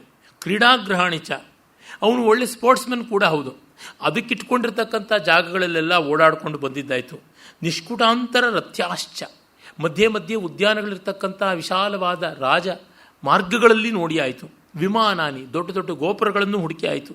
ಎಲ್ಲ ಮಾಡಿದ್ಮೇಲೂ ಭೂಮಿಗ್ರಹಾಂಶ್ಚೈತ್ಯ ಗ್ರಹಾನ್ ಗೃಹಾತಿ ಗ್ರಹಕಾನಪಿ ಉತ್ಪತನ್ ನಿಷ್ಪತನ್ಶ್ಚಾಪಿ ತಿಷ್ಠನ್ ಗಚ್ಚನ್ ಪುನಃ ಪುನಃ ಅಪಾವೃಣ್ವಂಶ್ಚ ದ್ವಾರಾಣಿ ಕಪಾಟಾನ್ಯವಘಾಟಯನ್ ಪ್ರವಿಶನ್ ನಿಷ್ಪತನ್ಶ್ಚಾಪಿ ಪ್ರಪನ್ ಉತ್ಪತನ್ನಪಿ ಸರ್ವಮಪ್ಯವಕಾಶಂಸ ವಿಚಚಾರ ಮಹಾಕಪಿ ಚತುರಂಗುಲ ಮಾತ್ರೋಪಿ ನಾವಕಾಶಸ್ಸ ವಿದ್ಯತೆ. 4 ಅಂಗುಲದಷ್ಟು ಜಾಗ ಬಿಡದೆ ಎಲ್ಲ ಹುಡುಕಾಡದನಂತೆ. ನೆಲಮಾಳಿಗೆಗಳನ್ನು ಹುಡುಕಾಡ್ದ, ಎಗರಿ ಬಿದ್ದು ಹೊಂಚಿ ಎಲ್ಲ ಕಡೆ ನೋಡ್ದ. ಎಲ್ಲ ಬಾಗಿಲುಗಳನ್ನು ತೆರೆದು ಮುಚ್ಚಿದ ಕಿಟಕಿಗಳನ್ನೆಲ್ಲ ತೆಗೆದು ತಟ್ಟಿ ಕುಟ್ಟಿ ನೋಡ್ದ. ಒಳಗೆ ಹೋಗಿ ಹಾರಿ ಜಾರಿ ಎಲ್ಲ ಕಡೆಯಲ್ಲೂ ಹೊರಳಾಡಿ ಇಳಿದು ಹತ್ತಿ ಎಲ್ಲ ಮಾಡಿ ನೋಡ್ದ. ಪ್ರತಿಯೊಂದು ಕಡೆಯಲ್ಲೂ ನೋಡ್ತಾ ಬಂದ. ಕಟ್ಟ ಕಡೆಗೆ ಅವನು ಯೋಚನೆ ಮಾಡಿ, ಏನಾದರೂ ಆಗಲಿ, ಭಗವತ್ ಕೃಪೆಯಿಂದ ನನಗೆ ಸೀತೆ ಸಿಗಲಿ. ಏನಾಯಿತೋ ಏನೋ ಸೀತೆಗೆ, ಅಕಸ್ಮಾತ್ ಅವಳು ತೀರ್ಕೊಂಡೇ ಬಿಟ್ಲ. ಬಿಭ್ಯತೋ ರಾಮಬಾಣಾನಾಂ ಅಂತರಾ ಪತಿತಾ ಭವೇತ್ ಅಥವಾ ಹ್ರೇಮಾಣಾಯಾ ಪತಿ ಸಿದ್ಧ ನಿಷೇವಿತೆ ಮನ್ಯೇ ಪತಿತಮಾರ್ಯಾಯಾ ಹೃದಯಂ ಪ್ರೇಕ್ಷ್ಯಸಾಗರಂ. ಈ ರಾಕ್ಷಸ ಆತುರಾತುರವಾಗಿ ಎಲ್ಲಿ ರಾಮ ಬಂದು ಬೆನ್ನಿಗೆ ಬಾಣ ಬಿಡ್ತಾನೋ ಅಂತ ಗಾಬರಿಯಿಂದ ಹಿಡ್ಕೊಂಡು ಬರುವಾಗ ಅಂತರಿಕ್ಷದಿಂದಲೇ ಅವಳು ಜಾರಿ ಬಿದ್ದಳು, ಅಥವಾ ಸಮುದ್ರ ದಾಟುವಾಗ ತಲೆ ತಿರುಗಿ ಆ ಸಮುದ್ರವನ್ನು ನೋಡಿ ಅವನ ಕೈಯಿಂದ ಜಾರಿ ಬಿದ್ದಳು, ಮತ್ತು ಅವನು ಬಲವಂತವಾಗಿ ಹಿಸುಕಿ ಹಿಂಡಿ ಕರ್ಕೊಂಡು ಬರುವಾಗ ಆ ಕರಾವಮರ್ಷಕ್ಕೆ ನೊಂದು ಬೆಂದು ತೀರಿಕೊಂಡಳು. ಉಪರ್ಯುಪರಿವಾ ನೂನಂ ಸಾಗರಂ ಕ್ರಮತಸ್ತದ. ಏನಾದಳು ಏನೋ ಗೊತ್ತಿಲ್ಲ. ಅಹೋ ಕ್ಷುದ್ರೇಣ ಚಾನೇನ ರಕ್ಷಂತಿ ಶೀಲಮಾತ್ಮನಃ. ಇವನಿಂದ ಶೀಲ ಕಾಪಾಡ್ಕೊಳ್ಬೇಕು ಅಂತ ಆತ್ಮಹತ್ಯೆ ಮಾಡಿಕೊಂಡಳು. ಅಬಂಧುರ್ಭಕ್ಷಿತ ಆಸೀತ ರಾವಣೇನ ತಪಸ್ವಿನಿ. ಅಥವಾ ಇವಳು ಒಲಿಲಿಲ್ಲ ಅಂತ ರೇಗಿ ಅವನು ತಿಂದೇ ಹಾಕ್ಬಿಟ್ನೋ ಇವಳನ್ನ, ಗೊತ್ತಿಲ್ಲ. ಏನು ಮಾಡೋದು? ಸೀತಾ ದರ್ಶನವೇ ಆಗ್ತಾ ಇಲ್ವಲ್ಲ. ನ ದೃಷ್ಟೇತಿ ಮಯಾ ಸೀತಾ ತತಸ್ತ್ಯಕ್ಷತಿ ಜೀವಿತಂ. ನಾನು ಹೋಗಿ ನನ್ನಿಂದ ಸೀತೆಯನ್ನು ಕಾಣೋಕ್ಕಾಗಲಿಲ್ಲ, ಸೀತೆಯನ್ನು ನಾನು ನೋಡಲಿಲ್ಲ ಅಂತ ಹೇಳಿದ್ರೆ ತತ್ಕ್ಷಣವೇ ರಾಮ ಪ್ರಾಣವನ್ನೇ ಬಿಟ್ಟಾನು. ಅವನು ಪ್ರಾಣ ಬಿಟ್ಟ ಅಂದರೆ ಲಕ್ಷ್ಮಣನೂ ಸತ್ತಾನು. ಲಕ್ಷ್ಮಣ ತೀರ್ಕೊಂಡ ಅಂದರೆ ಅವನ ಮಿಕ್ಕ ಸಹೋದರರು ಭರತ ಶತ್ರುಘ್ನರು ಇರೋಲ್ಲ. ಇನ್ನು ಸುಮಿತ್ರೆ ಮತ್ತು ಕೌಸಲ್ಯೆ, ಕೈಕೇಯಿ ಇವರುಗಳು ತೀರ್ಕೊಳ್ತಾರೆ. ಇಷ್ಟೆಲ್ಲ ಆದಮೇಲೆ ನಮ್ಮ ಯಜಮಾನ ಸುಗ್ರೀವ ಬದುಕೋಲ್ಲ, ನಮ್ಮ ಜನ ಸುಮ್ಮನೆ ಇರೋಲ್ಲ. ಹೀಗೆ ಎಲ್ಲರೂ ಸಾಯ್ತಾರೆ, ಸುಗ್ರೀವನ ಪತ್ನಿಯರು ಸಾಯ್ತಾರೆ ಅಂತ ಒಂದು ದೊಡ್ಡ ಪರಂಪರೆ ಮಾಡ್ಕೋತಾನೆ. ಅತಿ ಅಂತ ಅನ್ನಿಸ್ಬೋದು. ಆದರೆ ಮನಸ್ಸು ಕಂಗಾಲಾದಾಗ ಯಾವುದನ್ನೆಲ್ಲ ವಹಿಸುತ್ತೆ ಅನ್ನೋದನ್ನು ನೋಡಿಯೇ ನೋಡ್ತೀವಿ. ಪ್ರತಿಯೊಂದು ಹಾಗೆ ಅನಿಸುತ್ತದೆ. ಪ್ರೀತಿ ಇದೆಯಲ್ಲ, ಅದು ಏನೆಲ್ಲ ಕೇಡನ್ನು ಕಾಣುತ್ತದೆ. ಸ್ನೇಹ ಪಾಪಶಂಕಿ ಅಂತಲೇ ಕಾಳಿದಾಸ ಹೇಳ್ದ. ಆದರೆ ನಾವು ಪ್ರೀತಿಸ್ತಕ್ಕಂಥವ್ರಿಗೆ ಅವ್ರಿಗೆ ಸಣ್ಣ ಪುಟ್ಟದ್ದು ಅನಿಸೋದು ದೊಡ್ಡದು ವಿಷಯ ಅಂತ ಅನಿಸೋಲ್ಲ. ಆದರೆ ನಮಗಾಗ ಅನಿಸುತ್ತೆ. ನಮಗೇನಾದರೂ ಆದರೆ ಅವರಿಗೂ ಹಾಗೆ ಅನಿಸುತ್ತೆ. ಏನು ಮಾಡೋಣ? Over reaction is the very nature of love and affection. ಏನೂ ಮಾಡೋಕ್ಕಾಗೋಲ್ಲ, ಅನುಭವಿಸ್ಬೇಕು. ಆದರೆ ಹಂಗೆ ಹೇಳಿದಾಗ ತೆಪ್ಪಿಗಿರಿ ನಮಗೇನೂ ಆಗಿಲ್ಲ ಅಂತಾರೆ. ಅವ್ರಿಗೇ ಒಂದು ಉದ್ದೇಶ, ತಮಗೇನಾದರೂ ಕಷ್ಟ ಬಂದಿದ್ರು, ತುಂಬ ಕಷ್ಟ ಅಂತ ಹೇಳಿದ್ರೆ ಪ್ರೀತಿಸ್ತಕ್ಕಂಥ ವ್ಯಕ್ತಿಗಳು ನೊಂದುಕೊಂಡಾರು ಅಂತ ಏನೂ ಆಗಿಲ್ಲ, ಏನೂ ಆಗಿಲ್ಲ ಅಂತಾರೆ. ನಮಗದು ಹಾಗೆ ಹೇಳ್ತಾರೆ ಅಂತ ಗೊತ್ತು ಅಂತ ಇನ್ನಷ್ಟು ಕಾತರವಾಗಿ ಕೇಳ್ತಾ ಇರ್ತೀವಿ. ಪ್ರೀತಿಸಿದ ಮೇಲೆ ಇವೆಲ್ಲ ಕಟ್ಟಿಕೊಂಡ ಮೇಲೆ ಇದ್ದದ್ದೇನೆ. ಅಂಟು ಅನ್ನೋದು ಆ ಬಗ್ಗೆಯಲ್ಲಿ ಏನನ್ನೂ ಮಾಡುತ್ತದೆ, ಅನಿವಾರ್ಯವಾದದ್ದು. ಹನುಮಂತನಿಗೆ ಹಾಗೆ ಬಂದಿದೆ. ಈ ಥರದ್ದು ಅಬ್ನಾರ್ಮಲ್ ಅಂತ ಅನಿಸುತ್ತದೆ. ಆದರೆ ಕಾತರ್ಯ ಎಲ್ಲವನ್ನ ಉಂಟು ಮಾಡುತ್ತದೆ, ಯಾವುದನ್ನೆಲ್ಲ ಕಲ್ಪಿಸಿಕೊಳ್ಳುತ್ತೆ, ಎಷ್ಟೆಲ್ಲ ಮಾಡುತ್ತದೆ. ನನ್ನ ಸ್ನೇಹಿತರು ಈಗಲೂ ಕೂಡ ವಿನೋದ ಮಾಡ್ತಾ ಇರ್ತಾರೆ ಒಂದು ಸನ್ನಿವೇಶವನ್ನು, ಬುದ್ಧಿ ಎಲ್ಲೆಲ್ಲ ಓಡಾಡುತ್ತದೆ ಅಂತ. ಒಮ್ಮೆ ನನ್ನ ಅಷ್ಟಾವಧಾನದ ಸಂಸ್ಕೃತ ಅವತರಣಿಕೆಯ ಒಂದು ಸಾಂದ್ರಸ್ಥಾಲಿ CD ಲೋಕಾರ್ಪಣೆ ಆಗಲಿತ್ತು. ಅದರ ಉದ್ಘಾಟನೆಗಾಗಿ ವೆಂಕಟಾಚಲ ಶಾಸ್ತ್ರಿಗಳಂತ ಹಿರಿಯ ವಿದ್ವಾಂಸರು ಹೊರಟಿದ್ರು. ನನ್ನ ಮತ್ತೊಬ್ಬ ಸ್ನೇಹಿತ ಕರ್ಕೊಂಡು ಬರ್ತಾ ಇದ್ದ ಕಾರ್ನಲ್ಲಿ. ಇನ್ನೊಬ್ಬ ಸ್ನೇಹಿತ ಡಾಕ್ಟರ್ ಶಂಕರ್ ಕೂಡ ಇದ್ದ. ಮೂವರು ಹಿಂದೆ ಸೀಟಲ್ಲಿ ಕೂತಿದ್ದೀವಿ. ಇವನು ಡ್ರೈವ್ ಮಾಡ್ತಾ ಇದ್ದ, ಮುಂದಿನ ಸೀಟಲ್ಲಿ ನಾನೇ ಇದ್ದೆ. ಹಿಂದಿನ ಸೀಟಲ್ಲಿ ಅವರಿಬ್ಬರು ಇದ್ದರು, ವೆಂಕಟಾಚಲ ಶಾಸ್ತ್ರಿಗಳು, ಶಂಕರ್ ಅವರು. ಮಲ್ಲೇಶ್ವರಂ ರಸ್ತೆಗಳಲ್ಲಿ ಬರ್ತಾ ಇದ್ದಾಗ ಆ ಒಂದು ಸ್ವಾತಿ ಹೋಟೆಲ್ ಅಂತ ಇದೆ ಸೆಂಟ್ರಲ್ ಕಾಂಪ್ಲೆಕ್ಸ್ನ ಹತ್ತಿರದಲ್ಲಿ. ಅಲ್ಲಿ ಬರ್ತಾ ಇದ್ದಂತೆ ಒಬ್ಬ ಕುಡುಕ ಕಾರಿಗೆ ಎದುರಾಗಿ ಬಂದು ಅದು ಇದ್ದಕ್ಕಿದ್ದಂತೆ ಆ ಕಾರಿನ ವೇಗಕ್ಕೆ, ಅಂಥ ವೇಗವೂ ಇರಲಿಲ್ಲ, ಸಿಕ್ಕಿ ಮೇಲಕ್ಕೆ ಎಗರಿ ಬಿದ್ದ, ನೆಗದೇ ಬಿದ್ದ, ಹೋಗೇ ಬಿಟ್ಟ ಅಂತ ಅಂದ್ಕೊಂಡೆ. ಆ ಕ್ಷಣ ಮಾತ್ರದಲ್ಲಿ ಅಯ್ಯೋ ಪಾಪ, ಡ್ರೈವ್ ಮಾಡ್ತಾ ಇರ್ತಕ್ಕಂಥ ಈ ನನ್ನ ಸ್ನೇಹಿತ ಬಹಳ ಸಾಧು ಜೀವೆ, ಅವನಿಗೆ ಈಚೆಗಷ್ಟೇ ತಂದೆ ತೀರ್ಕೊಂಡಿದ್ದಾರೆ, ತಾಯಿಯವರಿಗೆ ಅನಾರೋಗ್ಯ, ಕ್ಯಾನ್ಸರ್ ಪೇಷಂಟು, ಇರೋ ಒಬ್ಬನೇ ಅಣ್ಣ ನೋಡಿದ್ರೆ ಆಸ್ಟ್ರೇಲಿಯಾದಲ್ಲಿದ್ದಾರೆ, ಅವ್ರಿಗೆ ಸಂಸಾರದ ಬಾಧ್ಯತೆ ಬೇಕಾದಷ್ಟು ಉಂಟು. ಇವನು ಪಾಪ ಹೊಸ ಮದುವೆ ಬೇರೆ ಆಗಿದೆ, ಇನ್ನು ಯಾವ ಕೋರ್ಟು ಕಚೇರಿಗಳು ತಿರುಗಬೇಕಾಗುತ್ತೋ. ಇದಕ್ಕೆ ಕ್ರಿಮಿನಲ್ ಲಾಯರ್ಗಳು ಅಂದರೆ ಬಹಳ ಪ್ರಶಸ್ತರಾದವರು, ಬಹಳ ಪ್ರಸಿದ್ಧರಾದವರು ನಾಗೇಶ್ ಅಂತ ಇದ್ದಾರೆ, ಅವ್ರಿಗೆ ಗುರುಸ್ಥಾನೀಯರಾದವರು ನೋಡಿದ್ರೆ ದೇವದಾಸ್ ಅಂತ. ದೇವದಾಸ್ ಅವರು ತುಂಬ ಸೀನಿಯರು.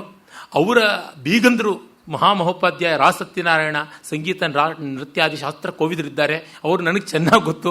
ಅವ್ರ ಮೂಲಕ ಇನ್ಫ್ಲುಯೆನ್ಸ್ ಮಾಡಿ ಇವ್ರ ಹತ್ರ ಅಪಾಯಿಂಟ್ಮೆಂಟ್ಸ್ ತೊಗೊಂಡು ಇವನಿಗೆ ತೊಂದರೆ ಆಗದಂತೆ ನೋಡ್ಕೊಳ್ಬೇಕು, ಇಷ್ಟನ್ನು ಆ ಕ್ಷಣದಲ್ಲಿ ಯೋಚನೆ ಮಾಡಿದ್ದೀನಿ. ಈಗಲೂ ಸ್ನೇಹಿತರು ಈ ಕಥೆಯನ್ನು ಕೇಳಿದಾಗ ಈ ಕ್ಷಣದಲ್ಲಿ ಇದೆಲ್ಲ ಹೇಗೆ ಉಳಿಯುತ್ತೆ ಅಂತ ವಿಶ್ವಾಸ, ಪ್ರೀತಿ ಬಂದಾಗ ಹಾಗೆ ಉಳಿಯುತ್ತದೆ. ತತ್ಕ್ಷಣವೇ ಗಬಕ್ಕಂತ ಕಾರಿಂದ ಇಳಿದು ಅವನ ಹತ್ರ ಮೂಗಿಗೆ ಬೆರಳಿಟ್ಟು ನೋಡಿ, ನೆಗೆದು ಬಿದ್ದಿಲ್ಲ ತಾನೇ, ನಾಡಿ ಹಿಡ್ಕೊಂಡು ನೋಡಿ. ಪಕ್ಕದಲ್ಲಿದ್ದ ವೈದ್ಯ ಮಹಾಶಯ ಎಲ್ಲಿಂತ ನೋಡ್ತೀನಿ, ರಸ್ತೆ ಪಕ್ಕದಲ್ಲಿ ಒಂದು ದಿಬ್ಬ ಇತ್ತು, ದಿಬ್ಬದ ಮೇಲೆ ಕೈ ಕಟ್ಕೊಂಡು ನಿಂತು ಬಿಟ್ಟಿದ್ದಾನೆ, ಸ್ಥಾಣುವಿನಂತೆ, ವಿಠೋಬ ಪಾಂಡುರಂಗನಂತೆ ನಿಂತು ಬಿಟ್ಟಿದ್ದಾನೆ. ಡಾಕ್ಟರ್ ನೀನು ಬಂದು ನೋಡಪ್ಪ, ಡಿಕ್ಲೇರ್ ಮಾಡು, ಬದುಕಿದ್ದಾನೋ ಸತ್ತಿದ್ದಾನೋ ಅಂತ ಹೇಳಿದ್ರೆ ಅವನು ಕಂಗಾಲಾಗಿಬಿಟ್ಟಿದ್ದಾನೆ. ಅಲ್ಲಿಯೇ ಪಕ್ಕದಲ್ಲಿಯೇ ನನ್ನ ಮತ್ತೊಬ್ಬ ಸ್ನೇಹಿತರು ಮಂಟಪ ಪ್ರಭಾಕರ್ ಉಪಾಧ್ಯಾಯರು, ಅವ್ರ ಮನೇಲಿ ಸಾಕಷ್ಟು ಜನ. ನನ್ನ ಸ್ನೇಹಿತ ಹೇಳ್ತಾರೆ, ನೀವು ಹೊರಟೋಗಿ ಪರವಾಗಿಲ್ಲ, ನಾನು ಇದನ್ನೆಲ್ಲ ನಿಭಾಯಿಸ್ತೀನಿ ಅಂತ. ಪಾಪ ಅವನು ನಮ್ಮನ್ನು ಕರ್ಕೊಂಡು ಬರ್ತಾ ಇದ್ದಾನೆ, ಶಂಕರ, ಅವನು ಇನ್ನೊಬ್ಬ ಶಂಕರ, HN ಶಂಕರ, ಕಾರ್ನಲ್ಲಿ ಅವನು ಹೇಳ್ತಾ ಇದ್ದಾನೆ. ವೆಂಕಟಾಚಲ ಶಾಸ್ತ್ರಿಗಳು ಪಾಪ ಕಿಂಕರ್ತವ್ಯ ಮೂಢರಾಗಿ ಏನು ಮಾಡೋಣ ಅಂತಿದ್ದಾರೆ. ಆಮೇಲೆ ಮಂಟಪರ ಮನೆಗೆ ಹೋಗಿ ಇದನ್ನು ಸ್ವಲ್ಪ ನೀವು ಜೊತೆಯಲ್ಲಿದ್ದು ನಿಭಾಯಿಸಿ ಅಂತಂದೆ. ಹೀಗೆ ನಡೀತು, ಏನೂ ತೊಂದರೆ ಆಗಲಿಲ್ಲ. ಈ ಕುಡುಕನಿಗೆ ಇದೇ ಒಂದು ಅಭ್ಯಾಸ, ಕಂಡು ವೆಹಿಕಲ್ಗಳ ಮುಂದೆ ಜಾರಿ ಬೀಳೋದು, ಆಕ್ಸಿಡೆಂಟ್ ಅಂತ ಹೇಳಿಬಿಟ್ಟು ದುಡ್ಡು ಕೇಳೋದು, ಮತ್ತೆ ಕುಡಿದು ಬರೋದು ಅಂತ. ಆಮೇಲೆ ಅವನನ್ನು ಕಾರಲ್ಲಿ ಕರ್ಕೊಂಡು ಹೋಗಿದ್ದ KC ಜನರಲ್ ಹಾಸ್ಪಿಟಲ್ ಅವರು ನೋಡ್ತಾ ಇದ್ದಂತ ಹೇಳಿದ್ರು, ಮತ್ತೆ ಬಂದು ಪಿಶಾಚಿ ಇವನು ಹಿಂಗೆ ಮಾಡ್ತಾನೆ ಅಂತ. ಅದು ಬೇರೆ ಸಂಗತಿ. ಆದರೆ ಆ ಹೊತ್ತಿಗೆ ಬುದ್ಧಿ ಶರವೇಗದಲ್ಲಿ ಅಲ್ಲ, ಮನೋವೇಗದಲ್ಲಿಯೇ ಮನಸ್ಸು ಓಡಿ ಹೋಗಿ ಎಲ್ಲ ಮಾಡುತ್ತದೆ. ಸ್ನೇಹ ಪಾಪಶಂಕೆ ಎಲ್ಲ ಎಕ್ಸ್ಟ್ರೀಮ್ಸಲ್ಲಿ ಯೋಚನೆ ಮಾಡ್ತಕ್ಕಂಥದ್ದೇ ಅದರ ರೀತಿ. ಏನೇನೆಲ್ಲ ಆ್ಯಕ್ಷನ್ಸ್ ಅನ್ನು ತೆಗೆದುಕೊಳ್ಬೋದು, ಯಾವುದೆಲ್ಲ ಪ್ಲ್ಯಾನನ್ನು ಚಾರ್ಟ್ ಮಾಡ್ಬೋದು ಅನ್ನುವಂಥದ್ದು ಹನುಮಂತ ಹಾಗೆ ಮಾಡ್ತಾನೆ. ಕಾವ್ಯದಲ್ಲಿ ಬಂದಾಗ ಅದು ತುಂಬ ವಿಸ್ತೃತ ಅನ್ನುವಂತೆ, ಅತಿರೇಕ ಅನ್ನುವಂತೆ ಭಾವಿಸ್ತೀವಿ. ಆದರೆ ಎದುರಿಗೆ ನೋಡಿದಾಗ ಗೊತ್ತಾಗುತ್ತೆ. ತಿರುಕನ ಕನಸು ಅದೇ ತಾನೆ, ಹಾಗೆ ಕಂಡದ್ದು. ಆಸೆಯ ರೀತಿಯೇ ಹಾಗೆ, ಅದನ್ನು ನಾವು ಕಾಣ್ತೀವಿ. ಆಮೇಲೆ ನಾನು ಇಷ್ಟೆಲ್ಲ ಸಂಕಟಕ್ಕೆ ಕಾರಣ ಆಗಬಾರದು, ನಾನು ಹೋದರೆ ತಾನೇ ಆಗೋದು, ಇಲ್ಲೇ ಇದ್ದು ಬಿಡ್ತೀನಿ, ಅವಾಗ ಯಾರಿಗೂ ಏನೂ ಗೊತ್ತಾಗೋಲ್ಲ. ವಾನಪ್ರಸ್ಥೋ ಭವಿಷ್ಯಾಮಿ ಅದೃಷ್ಟವಾ ಜನಕಾತ್ಮಜಾಂ, ಇಲ್ಲೇ ಇದ್ದು ನಾನು ವಾನಪ್ರಸ್ಥ ಸನ್ಯಾಸ ಹಿಂಗಿದ್ದು ಬಿಡ್ತೀನಿ. ಚಿತಾಂಕೃತ್ವ ಪ್ರವೇಕ್ಷ್ಯಾಮಿ, ಇಲ್ಲೇ ಬೆಂಕಿಗೆ ಬಿದ್ದು ಬಿಡ್ತೀನಿ. ಹೀಗೆ ಮಾಡಿ ಆದರೂ ಆ ಇಡೀ ರಾಜಕುಲ, ಅಯೋಧ್ಯೆಯ ರಾಜಕುಲ, ಕಿಷ್ಕಿಂಧ ರಾಜಕುಲ, ಪ್ರಜಾ ಜೀವಿತವನ್ನು ಕಾಪಾಡಬೇಕು ಅಂತ ಅಂದುಕೋತಾನೆ. ಆಮೇಲೆ ಇಲ್ಲ, ಹೀಗೆಲ್ಲ ಮಾಡಬಾರ್ದು. ವಿನಾಶೇ ಬಹವೋ ದೋಷಾಹ ಜೀವನ್ ಭದ್ರಾಣಿ ಪಶ್ಯತಿ. ಅದ್ಭುತವಾದ ಮಾತು. ಜೀವನ್ ಭದ್ರಾಣಿ ಪಶ್ಯತಿ, ಈ 13ನೇ ಸರ್ಗದ 47ನೇ ಶ್ಲೋಕ. ಬದುಕಿದ್ದರೆ ಯಾವತ್ತಾದರೂ ಸುಖವನ್ನು ನೋಡ್ತೀವಿ. ಇದರ ವ್ಯಾಖ್ಯಾನ ಅನ್ನುವಂಥ ಕಲ್ಯಾಣಿ ಬತ ಗಾಥೇಯಂ ಲೌಕಿಕಿ ಪ್ರತಿಭಾತಿಮೆ ಏತಿ ಜೀವಂತಮಾನಂದೋ ನರಂ ವರ್ಷಶತಾದಪಿ ಅಂತ ಮುಂದೆ ಹನುಮಂತನೇ ಸೀತೆಗೆ ಹೇಳ್ತಾನೆ. ಒಂದು 4 ಸರ್ಗ ಆದಮೇಲೆ ಸೀತೆಗೆ ಹೇಳ್ತಾನೆ ಈ ಮಾತನ್ನು. ಅದೇ ರೀತಿಯಾಗಿ ಹನುಮಂತ ಭರತನ ಅಗ್ನಿಪ್ರವೇಶವನ್ನು ತಡೆದಾಗ ಭರತನೂ ಹೇಳ್ತಾನೆ. 2 ಕಡೆ ಬರ್ತದೆ ರಾಮಾಯಣದಲ್ಲಿ. ಅಂದರೆ ಬದುಕಿರಬೇಕು, ಈಸಬೇಕು, ಇದ್ದು ಜಯಿಸಬೇಕು ಅನ್ನುವ ಮಾತನ್ನು ಹೀಗೆ ತೋರ್ಪಡಿಸ್ತಾರೆ ಆದಿಕವಿಗಳು. ತಸ್ಮಾತ್ ಪ್ರಾಣಾನ್ ಧರಿಷ್ಯಾಮಿ ಧ್ರುವೋ ಜೀವತಿ ಸಂಗಮ. ಧ್ರುವೋ ಜೀವತಿ ಸಂಗಮ. ನಾವು ಬದುಕಿದ್ರೆ ಮೇಲನದ ಅವಕಾಶ ಇರುತ್ತದೆ, ಅದಿಲ್ಲದೆ ಇದ್ದರೆ ಹೇಗೆ? ಏವಂ ಬಹುವಿಧಂ ದುಃಖಂ ಮನಸಾ ಧಾರಯನ್ ಮುಹುಃ ನಾದ್ಯಗಚ್ಚತ್ತದಾ ಪಾರಂ ಶೋಕಸ್ಯ ಕಪಿಕುಂಜರ. ಏನೇ ಆದರೂ ಬಿಡಬಾರದು ಅಂತಂದುಕೊಂಡು ಕಥಂಚಿತ್ ಸಾವರಿಸಿಕೊಂಡು ಬರ್ತಾನೆ. ಮತ್ತೆ ಅವನಿಗೆ ನೋಡಿ ರೋಷ ಬರುತ್ತದೆ. ರಾವಣಂ ವಾ ವಧಿಷ್ಯಾಮಿ ದಶಗ್ರೀವಂ ಮಹಾಬಲಂ ಕಾಮವಸ್ತು ಹೃತಾ ಸೀತಾ ಪ್ರತ್ಯಾಚೀರ್ಣಂ ಭವಿಷ್ಯತಿ. ನಾನಂತೂ ಈ ರಾವಣನನ್ನು ಕೊಂದು ಬಿಡ್ತೀನಿ, ಪ್ರತ್ಯಾಚೀರ್ಣಂ ಭವಿಷ್ಯತಿ, ಸೇಡು ತೀರುತ್ತೆ ಅದರಿಂದ ಅಂತ.